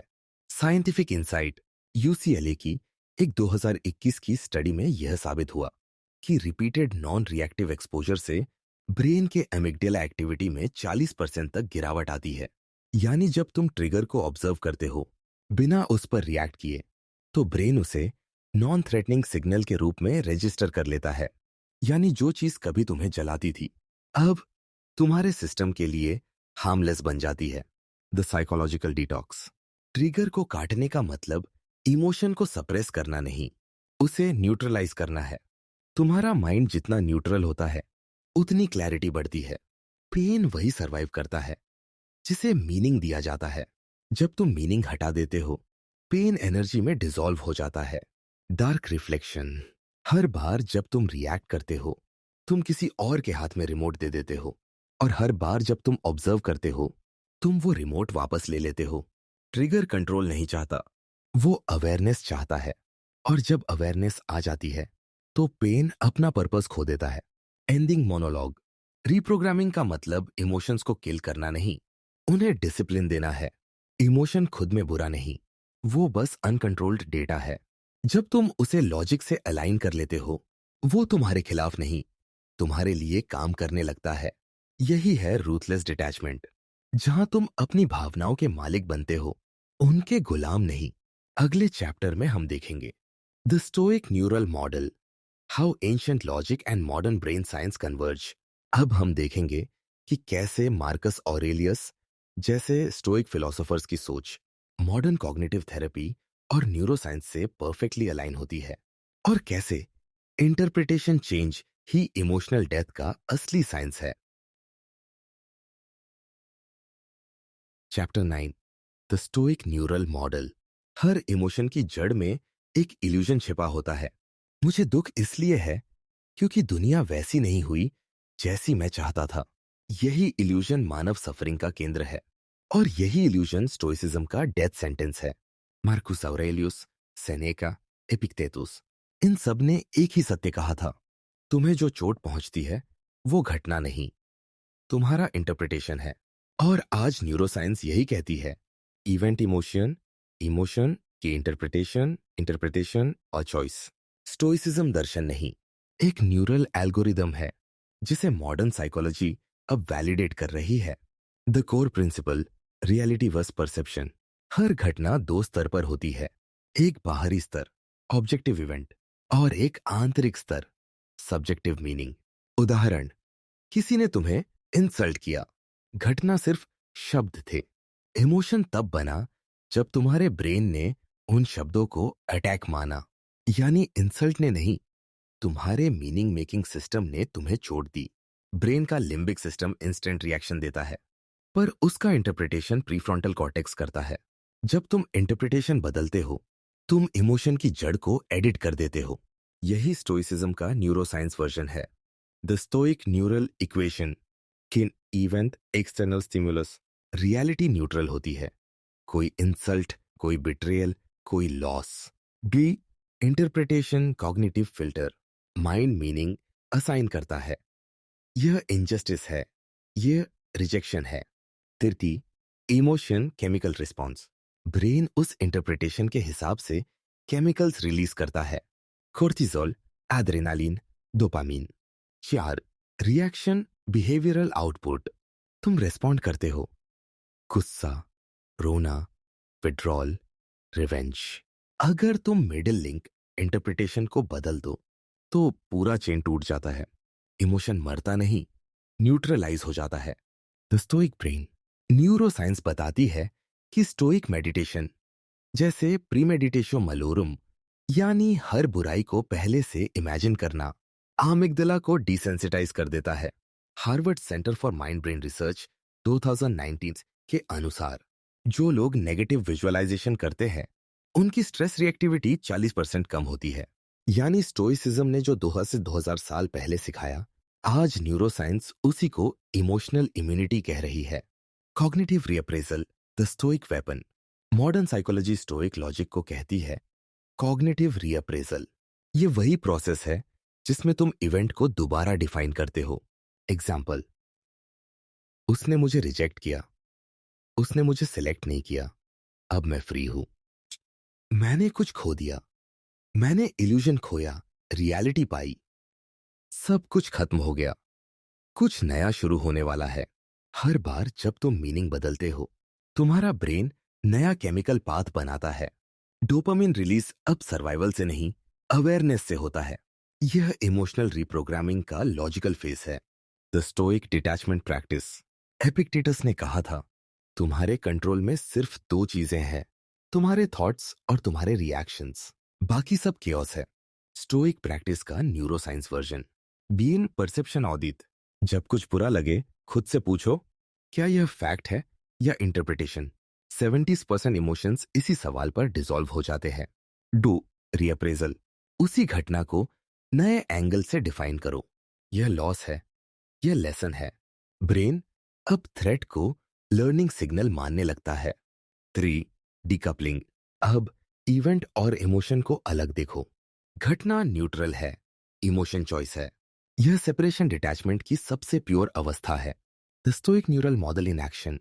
इमेजिन करो, तुम्हें कोई अपमानित करता है, पुराना ब्रेन तुरंत रिएक्ट करता।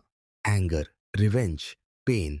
स्टोइक ब्रेन पॉज करता है और इंटरनली पूछता है, क्या यह इंसल्ट वास्तव में मेरे मूल्य को घटाता है या यह बस किसी और का प्रोजेक्शन है? जैसे ही तुम यह सवाल करते हो, अमिग्डाला का कंट्रोल खत्म हो जाता है, लॉजिक सेंटर एक्टिव हो जाता है और तुम्हारा माइंड एक कोल्ड कामनेस में उतर जाता है। यही है stoic neural activation. Modern CBT connection. Modern cognitive behavioural therapy पर सीबीटी यही स्टोइक प्रिंसिपल पर आधारित है। सीबीटी का मॉडल कहता है, इवेंट, थॉट, इमोशन, बिहेवियर। अगर तुम थॉट एडिट कर दो तो पूरा इमोशनल आर्किटेक्चर कोलैप्स हो जाता है। इसलिए थेरेपिस्ट तुम्हें सिखाता है कैसे इवेंट की मीनिंग रीराइट करनी है। यानी आज की मॉडर्न थेरेपी स्टोइक लॉजिक का मॉडर्न नाम है, the stoic filter practice. Her emotion से पहले अपने माइंड में एक इनविजिबल फिल्टर रखो। उस फिल्टर पर लिखा है, is this with in my control? अगर जवाब नो है तो रिएक्शन वेस्ट है। अगर यस है तो कामली एक्ट करो, रिएक्ट मत करो। यही फिल्टर तुम्हारे माइंड को ओवर थिंकिंग से बचाता है। यह लॉजिक तुम्हें कोल्ड बनाता है, पर कोल्डनेस यहां वीकनेस नहीं, क्लैरिटी है। Dark realization. हर बार जब तुम किसी चीज को कंट्रोल करने की कोशिश करते हो जो तुम्हारे कंट्रोल में नहीं है, तुम एनर्जी खोते हो। और हर बार जब तुम वही एनर्जी अपने रिएक्शन पर लगाते हो, तुम अपने माइंड को मास्टर बनाते हो। डिटैचमेंट स्टोइसिज्म का दूसरा नाम है, क्योंकि डिटैच्ड माइंड वही करता है जो स्टोइक फिलोसोफर कहता था, focus only on what you can command yourself. Scientific insight. FMRI studies Yale 2021 ने बताया कि कॉग्निटिव रीअप्रेजल के नियमित अभ्यास से प्रीफ्रंटल कॉर्टेक्स और अमिग्डाला के बीच कनेक्टिविटी मजबूत होती है। इसका मतलब लॉजिक अब इमोशन को ओवरराइड कर सकता है। यानी स्टोइसिज्म सिर्फ फिलॉसफी नहीं, एक वेरीफाइड न्यूरल ट्रेनिंग है। Closing monologue. स्टोइक माइंड वो नहीं जो इमोशन से रहित है, वो माइंड है जो इमोशंस को देखता है, समझता है और फिर डिसाइड करता है, क्या यह मेरे भीतर जिए जाने के लायक है? यही कोल्ड कंपैशन है, जहां अवेयरनेस इतनी शांत है कि कोई भी बाहरी केओस उसे डिस्टर्ब नहीं कर सकता। यही है ट्रू डिटैचमेंट, जहां तुम सोचते नहीं, तुम देखते हो और वहीं तुम्हारी शक्ति जन्म लेती है। अगले चैप्टर में हम देखेंगे the dark detachment recode, how to rewrite the emotional software of the mind. अब हम उस प्रैक्टिकल प्रोसेस में उतरेंगे जहां डिटैचमेंट एक थ्योरी नहीं, एक मेथड बन जाता है। ब्रेन रिवायरिंग के 4 एग्जैक्ट स्टेप्स के साथ। Recognize, interrupt, replace, revolve. Chapter 10, the dark detachment record. हर इंसान अपने इमोशंस को महसूस करने में एक्सपर्ट है, पर उन्हें रीप्रोग्राम करने में नहीं। यही वजह है कि वही दर्द, वही गुस्सा, वही कमजोरी बार बार तुम्हारी जिंदगी में लौटती है, बस नए चेहरे, नए रूप में। डिटैचमेंट का असली अर्थ यही है, भावनाओं से भागना नहीं, बल्कि उनकी सॉफ्टवेयर कोडिंग को समझना और रीराइट करना। यह चैप्टर तुम्हें वही सिखाएगा जो ज्यादातर साइकोलॉजी किताबें नहीं बताती। इमोशन को न्यूट्रलाइज करने की dark science. The concept emotions as software programs. तुम्हारा ब्रेन एक बायोलॉजिकल कंप्यूटर है। हर एक्सपीरियंस एक प्रोग्राम छोड़ जाता है जो कुछ ट्रिगर्स पर अपने आप चल पड़ता है। उदाहरण, rejection, sadness program run, crying, dopamine crash. अगर तुम इस सॉफ्टवेयर को रीराइट नहीं करते तो तुम्हारा सबकॉन्शियस लाइफ टाइम तक वही कोड चलाता रहेगा। डार्क डिटैचमेंट रिकोड इसी हैकिंग प्रोसेस का नाम है, जहां तुम अपनी इमोशंस की प्रोग्रामिंग एडिट करते हो 4 साइकोलॉजिकल कमांड्स के जरिए। Recognise, interrupt, replace, reward. Step 1 था recognise dependency, the awareness command. हर इमोशनल पैटर्न एक डिपेंडेंसी से शुरू होता है। डिपेंडेंसी सिर्फ किसी व्यक्ति पर नहीं, कभी किसी आउटकम पर होती है, कभी किसी आइडेंटिटी पर। पहला कदम है रिकॉग्निशन, देखना कि तुम किस इल्यूजन से एनर्जी लेते हो। कभी वैलिडेशन, कभी लव, कभी कंट्रोल। तुम्हें यह आइडेंटिफाई करना है कि तुम्हारा माइंड किस चीज पर केमिकल हाई ले रहा है। जैसे ही तुम डिपेंडेंसी पहचानते हो, तुम्हारे अंदर डिटैचमेंट का बीज जन्म लेता है, क्योंकि अवेयरनेस एडिक्शन का पहला एंटीडोट है। एक बार खुद से यह ब्रूटल सवाल पूछो, अगर मैं इससे खो दूं तो क्या मैं टूट जाऊंगा? अगर जवाब हाँ है तो वहीं तुम्हारी इमोशनल स्लेवरी शुरू होती है। Step 2, interrupt the loop, the break command. हर इमोशनल पैटर्न एक रेपिटेटिव लूप है। Trigger, emotion, reaction, regret, trigger again. इस लूप को तोड़ने के लिए इंटरप्शन जरूरी है। यानी जब ट्रिगर उठे तो उसी वक्त सिस्टम में ग्लिच डालो। Tactical interruption techniques. No contact protocol, किसी भी सोर्स, पर्सन, ऐप, मेमोरी से इंटरेक्शन बंद।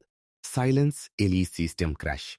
तुम्हारा माइंड रिएक्ट करेगा, लेकिन इंटरप्शन जितनी लंबी होगी डिपेंडेंसी उतनी कमजोर होगी। E posture and breath shift. Emotion body से शुरू होता है। जैसे ही ट्रिगर उठे पोस्चर बदलो, स्लो एक्सहेल करो। इससे नर्वस सिस्टम का सिंपैथेटिक रिस्पांस टूट जाता है। कॉग्निटिव डिले, रिएक्शन से पहले खुद से कहो 10 सेकेंड्स ऑफ साइलेंस। यह छोटा गैप ही तुम्हारे ब्रेन की रीराइट विंडो है। इंटरप्शन हर बार परफेक्ट नहीं होगी, लेकिन हर बार यह सर्किट को थोड़ा कमजोर कर देगी। Step 3, replace the stimulus, the rewrite command. अब तुम्हें अपने ब्रेन के रिवॉर्ड सिस्टम को नए डेटा से फीड करना है, क्योंकि माइंड को खाली नहीं छोड़ा जा सकता। अगर पुराना प्लेजर हटा तो नया प्लेजर डालना जरूरी है। Replacement rules. वोंडी, इमोशनल टू रैशनल सब्स्टिट्यूशन। जब कोई पेनफुल थॉट उठे उसे इमीडिएटली रैशनल पर्सपेक्टिव से बदलो। उसने मुझे छोड़ दिया, उसने मेरे इल्यूजन को तोड़ा। Day chemical substitution, emotional trigger से मिलने वाला डोपामीन अब फिजिकल या क्रिएटिव एक्शन से दो। Intense workout, study, art, silence. धीरे धीरे ब्रेन वही केमिकल काम कंट्रोल से एसोसिएट करने लगेगा। 3, सेंसरी रिवायर। हर इमोशन किसी सेंसरी मेमोरी से जुड़ा होता है। Voice, smell, sound, image. उन क्यूज को नए कॉन्टेक्स्ट में यूज करो। एग्जाम्पल, वही सॉन्ग जो किसी की याद दिलाता था, अब मेडिटेट करते समय चलाओ। एसोसिएशन बदलते ही इमोशन रिवायर हो जाता है। Step 4, revert the absence, the reinforcement command. यह सबसे अंडररेटेड लेकिन पावरफुल स्टेप है। तुम्हारा ब्रेन हमेशा रिवॉर्ड चाहता है, भले वो पेन से मिले या पीस से। इसलिए हर बार जब तुम ट्रिगर पर रिएक्ट नहीं करते या किसी पुरानी मेमोरी से डिटैच रहते हो, अपने माइंड को रिवॉर्ड दो। यह रिवॉर्ड फिजिकल भी हो सकता है, कोल्ड शावर, डीप ब्रेथ, या psychological, I stayed in control. Neuro science इसे कहती है पॉजिटिव रीइंफोर्समेंट ऑफ रिस्ट्रेंट। तुम्हारा ब्रेन धीरे धीरे सीखता है absence, a calmness, a pleasure. यही मोमेंट डिटैचमेंट को परमानेंट बनाता है। How the record works neurologically. Her step में ब्रेन का सर्किटरी बदलता है। Recognition activates prefrontal cortex, logic on. Interruption inhibits amygdala, reactivity of. लगातार रेपिटेशन से पुराना इमोशनल नेटवर्क वीकन होता है और नया लॉजिकल नेटवर्क डोमिनेंट हो जाता है। तुम्हारा माइंड अब सर्वाइवल नहीं, स्ट्रेटेजी मोड में ऑपरेट करता है। The law of neural neutralisation. Emotion कभी मरता नहीं, वो बस न्यूट्रलाइज होता है। और न्यूट्रलाइजेशन तब होता है जब इमोशन को रिएक्शन नहीं, ऑब्जर्वेशन और लॉजिक मिलता है। तुम्हारा ब्रेन हर बार सिग्नल एनालाइज करता है, यह नया रिएक्शन क्या सुरक्षित है, और जब उसे कोई रिएक्शन नहीं मिलता तो वह कंक्लूजन निकालता है, this pattern is useless now. यही डिटैचमेंट की बायोलॉजिकल कन्फर्मेशन है। Dark realisation. तुम्हारे भीतर जो इमोशंस उठते हैं वो तुम्हारे नहीं, तुम्हारे कंडीशनिंग के हैं। तुम्हारा पेन बोरोड है, तुम्हारा गिल्ट बोरोड है, तुम्हारी लव स्क्रिप्ट्स भी बोरोड है। और जब तुम ये देख लेते हो तो तुम्हारा ब्रेन पहली बार सिस्टम एडमिन बन जाता है। तुम अब सॉफ्टवेयर नहीं, प्रोग्रामर हो। Psychological summary. Dark detachment record कोई मेडिटेशन नहीं, यह एक हैकिंग रिचुअल है। हर बार जब तुम ट्रिगर रिकॉग्नाइज करते हो, रिएक्शन रोकते हो, नया स्टिमुलस चूज करते हो और साइलेंस रिवॉर्ड करते हो, तुम अपने सबकॉन्शियस ऑपरेटिंग सिस्टम को रीराइट कर रहे हो। यह स्लो, पेनफुल, डेलिबरेट प्रोसेस है, लेकिन जो इसे पूरा करता है वो ह्यूमन इमोशनल कोड से ऊपर उठ जाता है। Closing monologue. इमोशन कभी दुश्मन नहीं था, वो बस एक रॉ पावर है जिसे बिना लॉजिक के छोड़ा गया। डार्क डिटैचमेंट वही आर्ट है जहां तुम उस पावर को ऑब्जर्व करते हो, रिफाइन करते हो और अपनी इच्छा से यूज करते हो। और जब तुम अपने इमोशंस को कंट्रोल करने लगते हो तो दुनिया तुम्हें कंट्रोल करने की कोशिश छोड़ देती है, क्योंकि कोई भी सिस्टम उस व्यक्ति को मैनिपुलेट नहीं कर सकता जिसने खुद को रिप्रोग्राम कर लिया हो। अगले चैप्टर में हम देखेंगे rebuilding neural pathways, how to create a logical mind after emotional death. अब हम देखेंगे कि पुराने इमोशनल ट्रैक्स के मिटने के बाद ब्रेन खुद को कैसे रीबिल्ड करता है और कैसे न्यूरो सब्स्टिट्यूशन के जरिए हर पुरानी मेमोरी का लॉजिकल डुप्लीकेट तैयार किया जाता है। Chapter 11, rebuilding neural pathways. कभी महसूस किया है जब कोई गहरी चोट या इमोशनल ब्रेकडाउन गुजर जाता है तो दिमाग एकदम खाली लगता है, जैसे कोई पुराना शहर जल गया हो जहां कभी यादों, फेसेस और इमोशंस की आवाजाही थी। अब वहां सिर्फ राख है और सन्नाटा। यही वह क्षण होता है जहां तुम्हारा ब्रेन रिवायरिंग शुरू होता है। ये कोई पोएटिक हीलिंग नहीं, बल्कि बायोलॉजिकल कंस्ट्रक्शन है। जब पुरानी इमोशनल पाथवेज टूटती है तो दिमाग नए लॉजिकल पाथवेज बनाना शुरू करता है। वो प्रोसेस जिसे न्यूरोसाइंस में कहा जाता है न्यूरोप्लास्टिसिटी। हर बार जब तुम किसी पुराने ट्रिगर पर रिएक्ट नहीं करते, तब एक नया न्यूरॉन पाथवे जन्म लेता है। तुम्हारा दिमाग उस नॉन रिएक्शन को रिकॉर्ड करता है, जैसे कोई नया रूल लिखा जा रहा हो। ये इवेंट अब खतरा नहीं है, यानी जहां पहले इमोशन ड्रिवन लूप्स थे, अब वहां काम ऑब्जर्वेशन सर्किट्स बनते हैं। तुम्हारा माइंड पहले पेन से दौड़ता था, अब पॉज से ऑपरेट करता है। इस ट्रांजिशन को ही कहते हैं the rebuilding phase of detachment. पुराने इमोशनल मेमोरीज फेड नहीं होती, लेकिन उनका वेट बदल जाता है। तुम्हारा ब्रेन अब उन्हें उसी इंटेंसिटी से नहीं चलाता। वो फाइल्स अब आर्काइव्ड हो जाती है। तुम उन्हें याद कर सकते हो, पर उनमें डूब नहीं सकते, क्योंकि तुम्हारे ब्रेन का इमोशनल एक्सेस कोड बदल चुका होता है। अब वही व्यक्ति या थॉट तुम्हें डिस्टर्ब नहीं करता, क्योंकि उस मेमोरी के साथ जुड़ा केमिकल रिएक्शन अब न्यूट्रलाइज्ड हो चुका है। न्यूरोप्लास्टिसिटी की यही खूबसूरती है। जो पाथवेज बार बार एक्टिवेट नहीं होती, वो खुद ही न्यूरल प्रूनिंग से मिट जाती है। यानी तुम्हारा माइंड पुरानी भावनाओं की सड़कें खुद साफ कर देता है। यही आता है न्यूरो सब्स्टिट्यूशन, जिसे साइकोलॉजी में कॉग्निटिव रिप्लेसमेंट कहा जाता है। इसका मतलब होता है हर पुरानी इमोशनल थॉट को एक नई रैशनल इंटरप्रिटेशन से बदलना।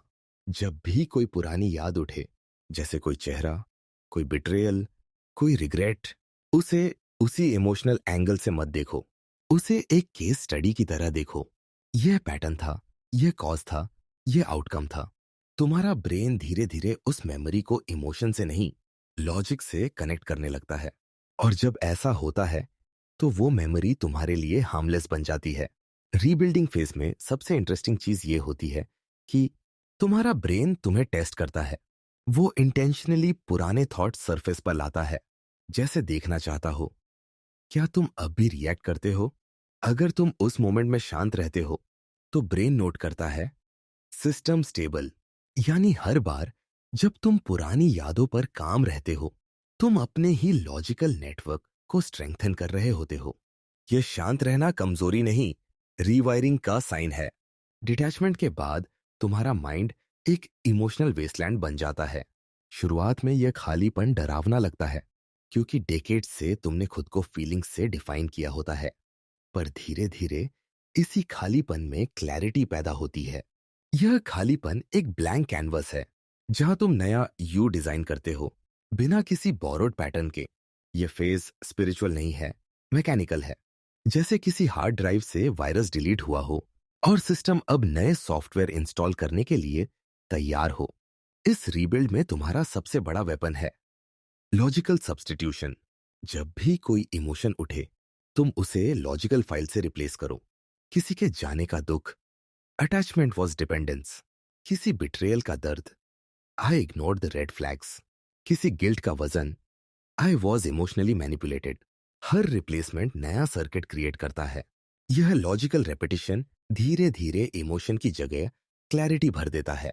यही क्लैरिटी अब तुम्हारी डिफॉल्ट स्टेट बनती है। साइंस कहती है कि जब तुम किसी पुराने इमोशनल पैटर्न को नई इंटरप्रिटेशन के साथ बार बार प्रैक्टिस करते हो, तो ब्रेन लिटरली ग्रे मैटर में नई कनेक्टिविटी बना देता है। यह रिवायरिंग परमानेंट होती है।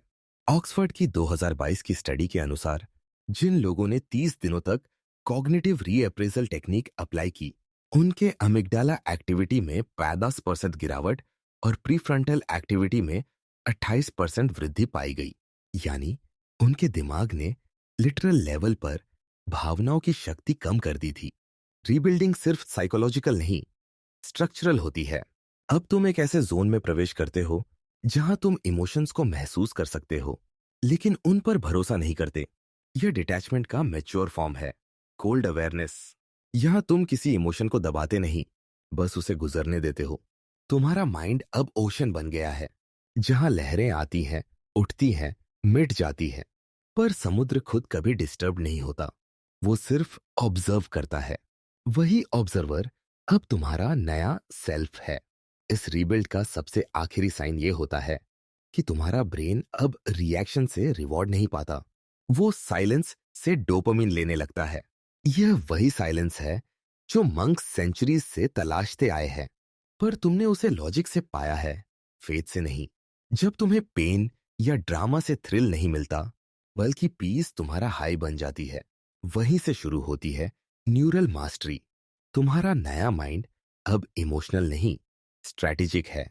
वो ऑब्जर्व करता है, एनालाइज करता है, और फिर कैलकुलेट करता है कि क्या इस रिएक्शन से एनर्जी गेन है या ड्रेन। अगर ड्रेन है, साइलेंस। अगर गेन है, एक्शन। यही एल्गोरिदम एक स्टोइक मशीन माइंड बनाता है, और यही है डिटैचमेंट का असली रूप, जहां तुम अपने विचारों के पीछे खड़े होकर देखते हो, ना कि उनके नीचे दबे रहते हो। एक दिन तुम महसूस करोगे कि पुराने लोग, पुराने हालात, पुराने शब्द अब किसी रेडियो के दूर के स्टैटिक की तरह लगते हैं। उनकी आवाज अब सुनाई तो देती है, पर मीनिंग नहीं बनाती। वो मोमेंट तुम्हारा ट्रू रीबर्थ है, जहां तुम्हारा ब्रेन आखिरकार खुद को रीप्रोग्राम कर चुका होता है। वहीं पर इमोशन मरता नहीं, इवॉल्व हो जाता है, लॉजिक में, अवेयरनेस में, पावर में। और वहीं से शुरू होती है कोल्ड कॉन्शियसनेस, जो किसी से जुड़ती नहीं, किसी से भागती नहीं, बस देखती है, समझती है और चूज करती है। अगले चैप्टर में हम देखेंगे the 72 hour detachment rule, the biological clock of emotional survival. अब हम जानेंगे कि किसी भी इमोशन का केमिकल लाइफ स्पैन केवल 68-72 घंटे का होता है, और कैसे इस नेचुरल टाइमिंग को समझकर तुम किसी भी भावनात्मक तूफान से बिना टूटे बाहर निकल सकते हो, scientifically, ruthlessly and calmly. Chapter 12, the 72 hour detachment rule. हर भावना, चाहे वो प्यार हो या गुस्सा, भय हो या जुनून, हमेशा लगता है जैसे वो हमें हमेशा के लिए बदल देगी। लेकिन सच ये है कि कोई भी इमोशन स्थायी नहीं होता। हर इमोशन, चाहे कितना भी तीव्र क्यों ना हो, एक बायोलॉजिकल क्लॉक के अनुसार फेड होता है। न्यूरोसाइंस ने इसे साबित किया है। हर इमोशनल केमिकल रिएक्शन की लाइफ साइकिल 40 से 72 घंटे होती है। यानी किसी भी इमोशन का असली जहर सिर्फ 3 दिनों तक सक्रिय रहता है। उसके बाद वो सिर्फ मेमोरी बन जाता है, जिसे तुम खुद के शब्दों से जिंदा रखते हो। दिमाग जब किसी घटना पर रिएक्ट करता है तो सबसे पहले एमिग्डाला ट्रिगर होती है और तुरंत एड्रेनलिन, कोर्टिसोल और डोपामिन रिलीज होते हैं। ये केमिकल्स तुम्हारे शरीर और मन दोनों को चार्ज करते हैं। दिल की धड़कन तेज, सांसें छोटी, थॉट्स दौड़ते हुए। यह फेज लगभग 20 मिनट से लेकर कुछ घंटों तक रहता है। लेकिन यही केमिकल्स धीरे धीरे बॉडी से बाहर निकलने लगते हैं और लगभग 72 घंटे में सिस्टम से पूरी तरह ड्रेन हो जाते हैं। अगर इस विंडो में तुम किसी मेमोरी या थॉट से उन्हें दोबारा एक्टिवेट न करो तो इमोशन अपने आप मर जाता है। लेकिन अगर तुम बार बार वही सोच दोहराते हो, वो केमिकल चेन फिर से रीस्टार्ट हो जाती है और इस तरह तुम अपने पेन को खुद जीवित रखते हो। यही कारण है कि डैचमेंट कोई मिरेकल नहीं, बल्कि एक बायोलॉजिकल डिसिप्लिन है। अगर तुम 72 घंटे किसी इमोशन को बिना रिएक्ट किए ऑब्जर्व कर लो, तो तुम्हारा दिमाग उस इमोशन को नॉन एसेंशियल क्लासिफाई कर देता है। वो खुद सिग्नल भेजता है, this feeling no longer serve survival. यानी वो मेमोरी अब तुम्हारे केमिस्ट्री सिस्टम से अनलिंक हो जाती है। तुम उसे याद कर सकोगे, लेकिन महसूस नहीं कर सकोगे। ये साइंस है, रिप्रेशन नहीं। 72 आवर रूल की शक्ति इस बात में है कि यह तुम्हें रिएक्शन से रिस्पॉन्स की तरफ शिफ्ट करता है। कभी गुस्सा आए, किसी का बिट्रेयल हो, किसी की याद तकलीफ दे, बस खुद से कहो, मैं इस पर 72 घंटे बाद सोचूंगा।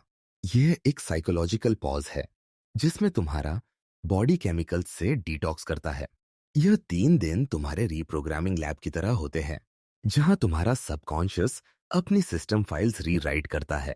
पहले दिन तुम्हारा माइंड लड़ता है, दूसरे दिन सोचता है, तीसरे दिन स्वीकार करता है और चौथे दिन इमोशन अचानक इनसिग्निफिकेंट लगने लगता है।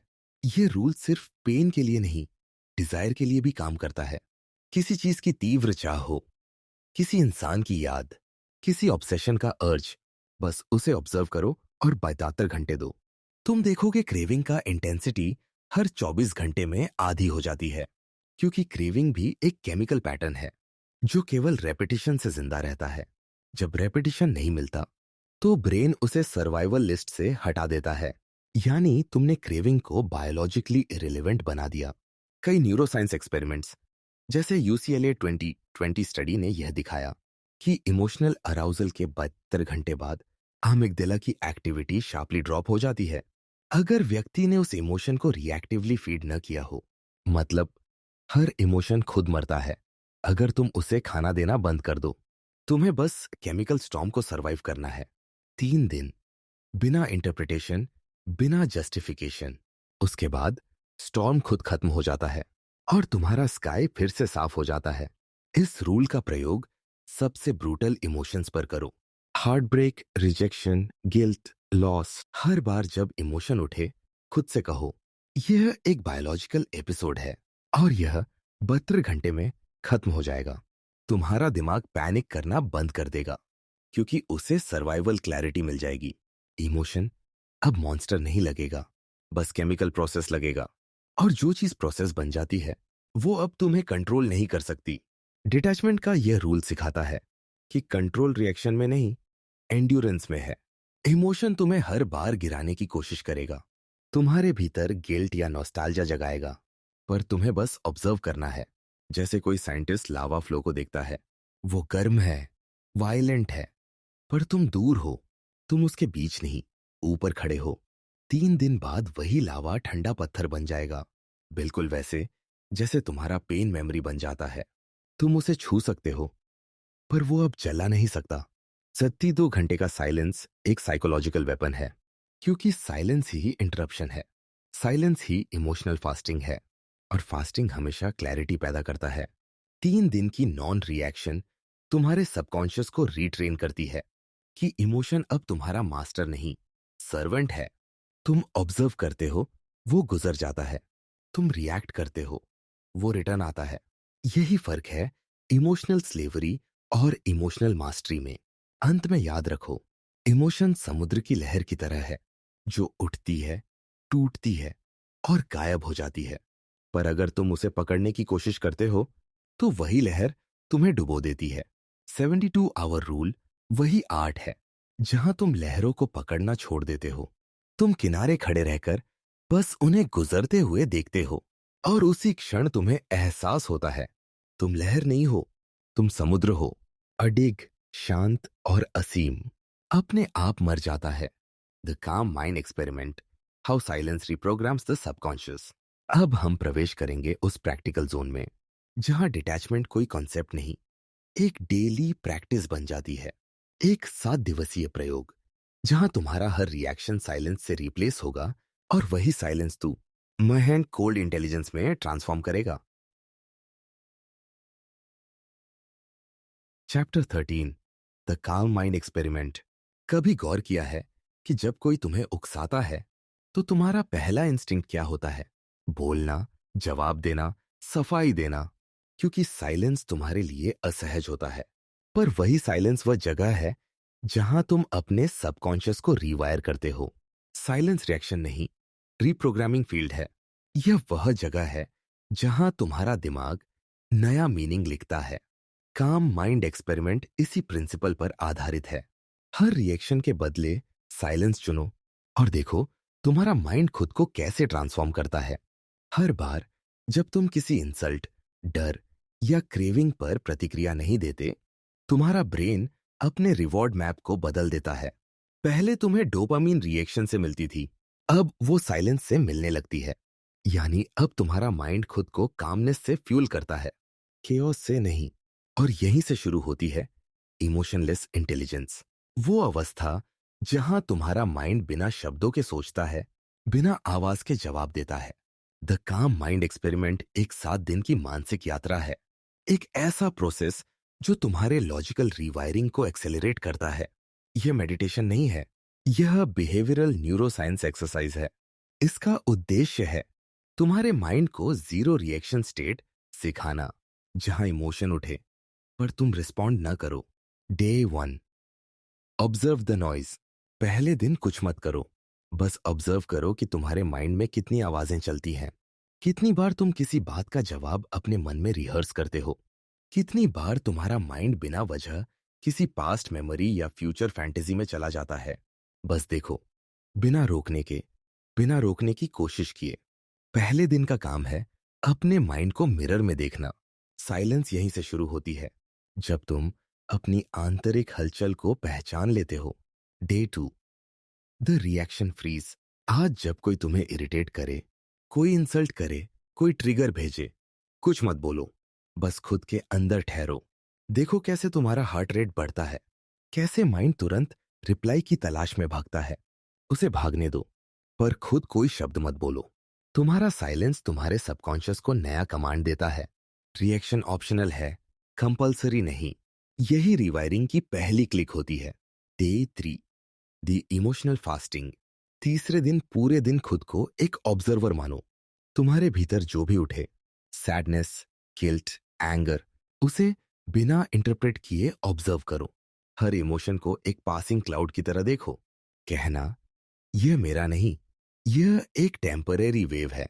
इस डे को इमोशनल फास्टिंग डे कहो, जहां तुम अपने माइंड को पुराने इमोशंस की जंग से साफ कर रहे हो। यह साइलेंस तुम्हारे भीतर जगह बनाती है, जगह जहां क्लैरिटी जन्म लेती है। Day 4, the attention shift. आज तुम साइलेंस को एक्शन में यूज करोगे। जब कोई तुम्हें प्रोवोक करे, अपनी अवेयरनेस बॉडी में लाओ। ध्यान दो, सांस पर, पोस्चर पर, टेम्परेचर पर। जब अटेंशन इंटरनल सेंसरी सिग्नल्स पर जाता है, तो एमिगडाला डीएक्टिवेट होती है। तुम्हारा बॉडी काम हो जाता है और ब्रेन रिप्रोग्रामिंग मोड में शिफ्ट कर जाता है। ये वही ट्रिक है जो मार्शल आर्टिस्ट्स सेंचुरीज से यूज करते हैं। Focus invert, control outward. Day 5, the reflective silence. आज किसी सिचुएशन में सिर्फ ऑब्जर्व करो कि लोग कैसे रिएक्ट करते हैं। तुम्हें लगेगा दुनिया एक प्रिडिक्टेबल सिस्टम है, लोग वही पैटर्न रिपीट करते हैं, क्योंकि किसी ने उन्हें साइलेंस सिखाया ही नहीं। यह अवेयरनेस तुम्हें डिटैचमेंट देती है। क्योंकि अब तुम उनके रिएक्शन से ऊपर खड़े हो। तुम उनकी प्रिडिक्टेबिलिटी को देख रहे हो और समझ रहे हो कि केओस सिर्फ रेपिटेशन है। यह ऑब्जर्वेशन तुम्हें सटल सुपीरियोरिटी देता है। Psychological dominance through stillness. Day 6, the inner record. आज जब कोई पुरानी याद या व्यक्ति तुम्हारे माइंड में आए, उसे रिएक्ट करने के बजाय न्यूट्रल स्टेटमेंट दो। ये बस मेमोरी है, ये सिर्फ डेटा है, यह थॉट केमिकल है। हर बार जब तुम ऐसा कहते हो, तुम्हारा ब्रेन नया लेबल लगाता है, नॉन थ्रेट। और जैसे ही यह लेबल स्टेबल हो जाता है, पुरानी मेमोरीज अपनी इमोशनल चार्ज खो देती है। यह है साइलेंस का real science. Labelling without judgement rewires synapses faster than meditation. Day 7, the zero response day. आखिरी दिन खुद से एक वाव लो। आज मैं किसी चीज पर रिएक्शन नहीं दूंगा। कोई भी बात, कोई भी इवेंट, कोई भी ट्रिगर, सिर्फ ऑब्जर्व करूंगा। तुम्हारा ब्रेन इनिशियली रेजिस्ट करेगा। वो बोर्ड होगा, रेस्टलेस होगा, क्योंकि उसे रिएक्शन का एडिक्शन है। पर जैसे जैसे दिन बीतेगा, तुम्हें एक अजीब सी शांति महसूस होगी, एक स्टेडी एम्प्टीनेस, जैसे कोई नॉइज बंद हो गई हो। यही साइलेंस अब तुम्हारा न्यू नॉर्मल बनेगी। तुम्हारा माइंड फाइनली सीख जाएगा कि पावर शब्दों में नहीं, पॉजेस में होती है। साइलेंस इमोशन को सप्रेस नहीं करती, वो इमोशन को डिसिप्लिन करती है। जब तुम बोलते नहीं, तो तुम्हारा सबकॉन्शियस तुम्हारे लिए बोलना शुरू करता है। वो ऑब्जर्व करता है, एनालाइज करता है और हर बार खुद से एक नया रूल बनाता है। अगर ये चीज मुझे डिस्टर्ब नहीं कर सकती, तो इसका मुझ पर कोई प्रभाव नहीं। यह इनर साइलेंस तुम्हारे लॉजिक को एम्पलीफाई करती है और तुम्हारे कॉन्फिडेंस को स्टेबलाइज करती है। काल माइंड एक्सपेरिमेंट का असली आउटकम यह नहीं कि तुम कम बोलने लगो या कम महसूस करो, बल्कि यह कि तुम अपनी हर भावना के पीछे पॉज डाल सको। यह पॉज ही तुम्हारी पावर है, क्योंकि हर पॉज तुम्हारे सबकॉन्शियस को सिखाता है कि तुम मास्टर हो, मशीन नहीं। यह पॉज ही तुम्हें इमोशनल डिटैचमेंट के अगले स्तर तक ले जाती है, जहां साइलेंस सिर्फ एब्सेंस नहीं, एक लैंग्वेज बन जाती है, माइंड की सबसे गहरी भाषा। एक दिन तुम इस साइलेंस के इतने आदी हो जाओगे कि शोर तुम्हें थकाने लगेगा। तुम्हें अब कोई इंसल्ट ट्रिगर नहीं करेगा, कोई प्रेज इंटॉक्सिकेट नहीं करेगा, क्योंकि तुम्हारा माइंड अब स्थिर हो चुका है, काम, अवेयर, कोल्ड। और इस कोल्डनेस में क्लैरिटी है। यही क्लैरिटी डिटैचमेंट का अंतिम प्रूफ है। अगले चैप्टर में हम देखेंगे freedom from emotional gravity, how to escape the pull of feelings and float in logic. अब हम उस फाइनल ट्रांसफॉर्मेशन की बात करेंगे, जहां इमोशंस तुम्हें नीचे नहीं खींचते, बल्कि तुम उन्हें ऑर्बिट में घूमते हुए देखते हो, एक detached, elevated and unshakable mind बनकर। Chapter 14, freedom from emotional gravity. हर इंसान के भीतर एक अदृश्य गुरुत्वाकर्षण होता है, भावनाओं का। यह वही ग्रेविटी है जो तुम्हारे विचारों को बार बार नीचे खींचती है, जो तुम्हें शांत नहीं रहने देती, जो तुम्हारे लॉजिक को बार बार हार्ट के हवाले कर देती है। और यही वजह है कि ज्यादातर लोग कभी सच में ऊपर नहीं उठ पाते। वे अपने ही इमोशंस की ऑर्बिट में फंसे रहते हैं। वही पैटर्न, वही रिएक्शंस, वही कमजोरियां, जैसे कोई उपग्रह जो धरती से मुक्त होना चाहता है, पर एस्केप वेलोसिटी तक पहुंच नहीं पाता। फ्रीडम फ्रॉम इमोशनल ग्रेविटी का अर्थ है उस एस्केप वेलोसिटी को प्राप्त करना। वो स्पीड जहां से तुम अपने इमोशंस को पीछे छोड़ सकते हो, जहां से तुम उन्हें नीचे से देख सकते हो, बिना उनके आकर्षण में फंसे हुए। जब तुम अपने माइंड को ऑब्जर्व करना सीखते हो, जब तुम किसी इमोशन को पकड़ने के बजाय उसे गुजरने देते हो, तो धीरे धीरे तुम्हारे भीतर का गुरुत्व कम होने लगता है। हर बार जब तुम रिएक्शन रोकते हो, तुम अपने ऑर्बिट को थोड़ा ऊंचा करते हो। हर बार जब तुम किसी चीज को छोड़ने के बजाय समझने का चुनाव करते हो, तुम उस ग्रेविटी फील्ड से ऊपर उठते हो। इमोशन का प्रभाव खत्म नहीं होता, पर उसका खिंचाव कम हो जाता है। वो अब तुम्हें नीचे नहीं गिराता, सिर्फ तुम्हारे नीचे घूमता रहता है, जैसे एक ग्रह जिसके ऊपर तुम उड़ रहे हो। इमोशन की ग्रेविटी की 3 लेयर्स होती है, अटैचमेंट, आइडेंटिटी और एक्सपेक्टेशन। अटैचमेंट वह है जो तुम्हें किसी व्यक्ति या मेमोरी से बांधती है। आइडेंटिटी वह है जो कहती है यह मैं हूं, यह मेरा है। एक्सपेक्टेशन वह है जो कहती है ऐसा होना चाहिए। यही तीनों फोर्सेस तुम्हारे सबकॉन्शियस में ऑर्बिट बनाती है। अगर तुम किसी एक लेयर को भी डिसॉल्व कर दो तो ऑर्बिट कमजोर हो जाती है। और जब तीनों लेयर्स डिसॉल्व हो जाती है तो तुम इमोशनल एटमॉस्फेयर से बाहर निकल जाते हो, कोल्ड वैक्यूम ऑफ लॉजिक में। लॉजिक कोई ठंडा खून नहीं है, वो एक अलग तापमान है जहां क्लैरिटी इतनी अधिक होती है कि भावनाएं पिघल जाती है। इमोशंस क्लाउड्स हैं, लॉजिक स्काई है। क्लाउड्स कभी स्थायी नहीं होते, वे बस बनते हैं, खुलते हैं और चले जाते हैं। लेकिन जो स्काई को पहचान लेता है वो क्लाउड से परेशान नहीं होता। डिटैच्ड माइंड वही स्काई है जिसके ऊपर कोई तूफान स्थायी नहीं रह सकता। यह फ्रीडम कोई सडन एनलाइटनमेंट नहीं है, यह एक धीमी ट्रांसफॉर्मेशन है। हर बार जब तुम किसी थॉट को पकड़ने से इनकार करते हो तुम खुद को हल्का बनाते हो। हर बार जब तुम गिल्ट या नॉस्टैल्जिया में नहीं गिरते तुम ग्रेविटेशनल वेट घटाते हो।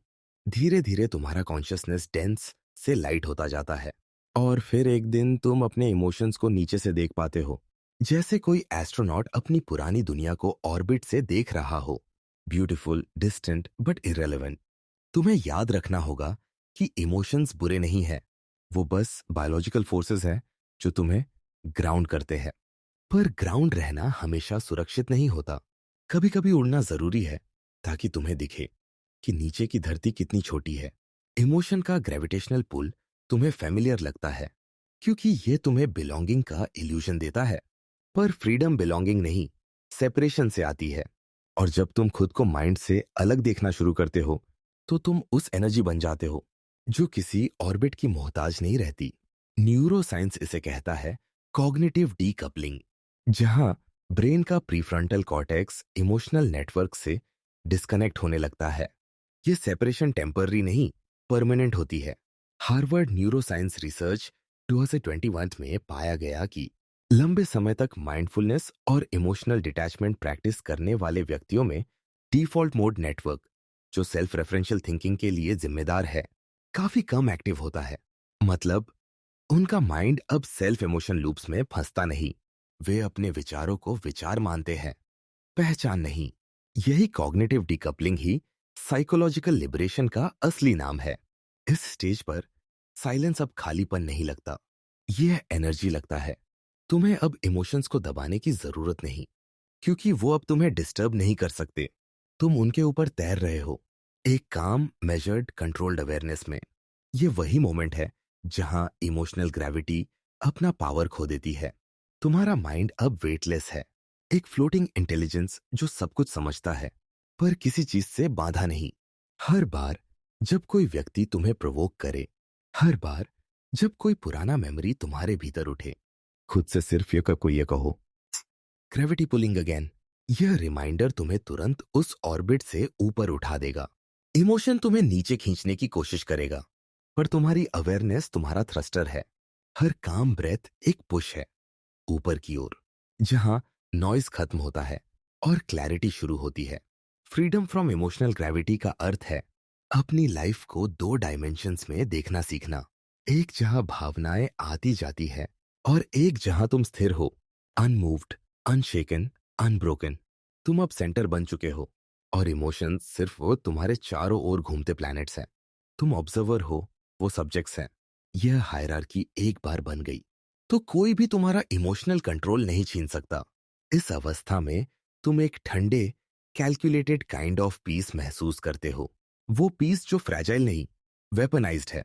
ये वही अवेयरनेस है जो तुम्हें हर मैनिपुलेशन, हर लाई, हर इल्यूजन के पार ले जाती है। क्योंकि जब तुम्हें कोई इमोशन हिला नहीं सकता तो कोई सिस्टम तुम्हें तोड़ नहीं सकता। तुम अब ट्रूथ की कक्षा में घूम रहे हो जहां क्लैरिटी का सूरज कभी अस्त नहीं होता। यही है डिटैचमेंट का अंतिम फिजिक्स।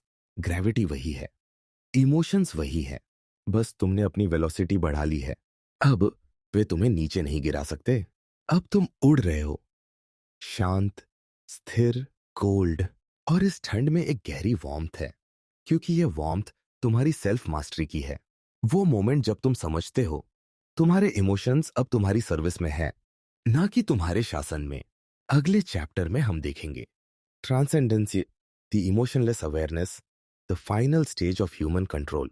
अब हम डिटैचमेंट के अंतिम स्तर पर पहुंचेंगे, जहां भावनाएं खत्म नहीं होती बल्कि प्योर अवेयरनेस में ट्रांसफॉर्म हो जाती है, जहां तुम सिर्फ देखते हो, ना अच्छे की तलाश ना बुराई का भय, बस एक असीम ठंडी शांत चेतना जो नष्ट नहीं हो थी, बस अमर हो जाती है।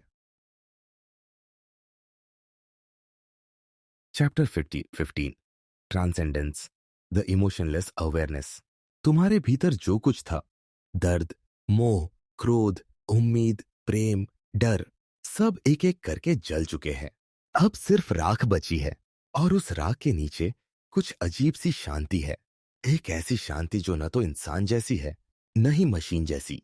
यह है ट्रांसेंडेंस, वो अवस्था जहां तुम अपने इमोशंस से परे पहुंच जाते हो, जहां तुम्हें कुछ महसूस नहीं होता, और उसी में सबसे गहरी शक्ति छिपी होती है। इमोशनलेस अवेयरनेस का अर्थ कोल्डनेस नहीं है, यह क्लैरिटी बियॉन्ड फीलिंग्स को है। यह वह अवस्था है जहां तुम समझते हो कि इमोशन सिर्फ परसेप्शन का स्मोक था, और जब स्मोक हटता है तो दिखाई देता है प्योर कॉन्शियसनेस, यानी वो माइंड जो अब किसी से नहीं हिलता, किसी चीज से नहीं बनता। अब हर इंसल्ट एक साउंड वेव है, हर प्रेज एक पासिंग एको, हर फियर बस नर्वस सिग्नल। कोई भी अब तुम्हारे भीतर मीनिंग नहीं बना सकता। तुम्हारा ब्रेन अब कंप्लीट रिवायरिंग कर चुका है। अमिगदला अब काम है, प्रीफ्रंटल कॉर्टेक्स अब मास्टर है। अब इमोशन ट्रिगर नहीं करता, बल्कि तुम्हारे परमिशन का इंतजार करता है। यह वही अवस्था है जहां मंक्स पहुंचते हैं, पर तुम वहां लॉजिक से पहुंचे हो। तुम्हारा अवेयरनेस अब स्पिरिचुअल नहीं, साइंटिफिक है। तुम्हारा साइलेंस अब डेड नहीं, प्रिसाइज है। तुम्हारा डिटैचमेंट अब एस्केप नहीं, कंट्रोल है। ट्रांसेंडेंस का मतलब ये नहीं कि तुम इमोशन से रहित हो गए हो, बल्कि यह है ये कि इमोशंस अब तुम्हारे भीतर डिसॉल्व हो गए हैं। अब हर थॉट तुम्हारे भीतर उठकर खुद ही खत्म हो जाता है, जैसे किसी झील में पत्थर फेंका जाए और उसकी लहरें खुद ही शांत हो जाए। तुम अब स्पेक्टेटर नहीं, मिरर बन गए हो, जिसमें सब दिखता है पर कुछ चिपकता नहीं। यह अवस्था पैराडॉक्सिकल है। तुम अब पेन भी समझते हो और कंपैशन भी, पर किसी से बांटते नहीं। तुम अब लव भी जानते हो, पर अटैचमेंट को प्रेम समझना छोड़ चुके हो। तुम अब फ्रीडम भी जानते हो, पर उसे हासिल करने की कोशिश नहीं करते। यहां कुछ खोने या पाने को नहीं बचता, क्योंकि सब तुम्हारे भीतर ही है, और तुम हर चीज चीज से परे खड़े हो। यही है इमोशनलेस इमॉर्टैलिटी। जब तुम इस स्तर पर पहुंचते हो, तो एक गहरी रियलाइजेशन होती है। इमोशन कभी दुश्मन नहीं था, मैं बस उसे समझ नहीं पाया था। इमोशन तुम्हें इंसान बनाता है, पर अवेयरनेस तुम्हें अस्तित्व से जोड़ती है।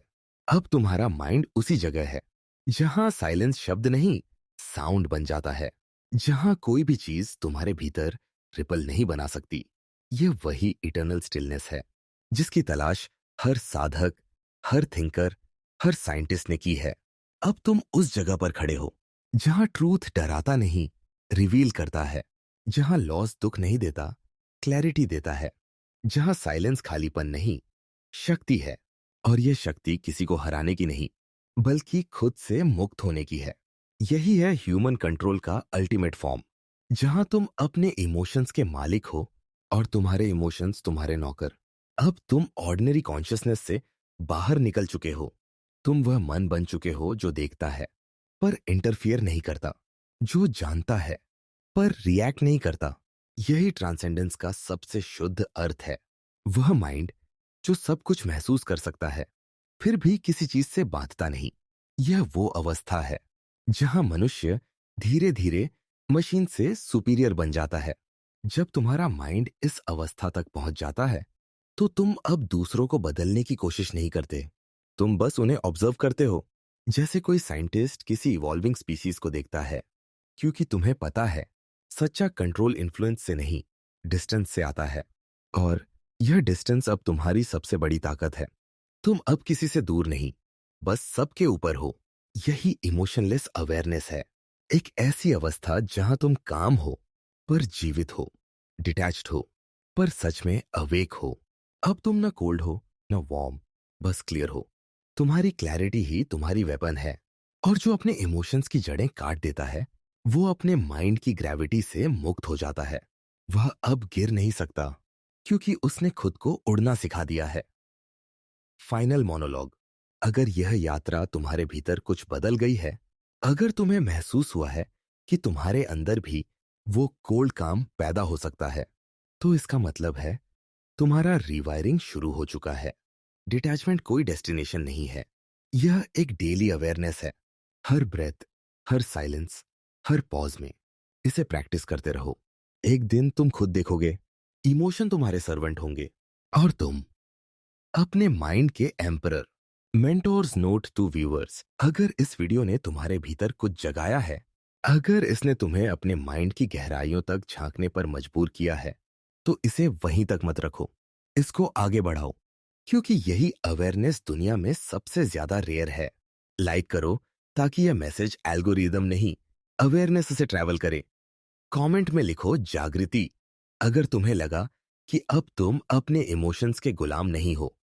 और सब्सक्राइब करो इस चैनल को, क्योंकि ये चैनल कोई मोटिवेशन नहीं देता, यह तुम्हें तुम्हारे माइंड की एनाटॉमी दिखाता है। हर हफ्ते यहाँ तुम्हारे भीतर के हिडन प्रोग्राम्स डिकोड होंगे, लॉजिक, मैनिपुलेशन, कॉन्शियसनेस और कंट्रोल के विज्ञान के साथ। क्योंकि यह सिर्फ साइकोलॉजी नहीं है, यह dark psychology for self mastery है।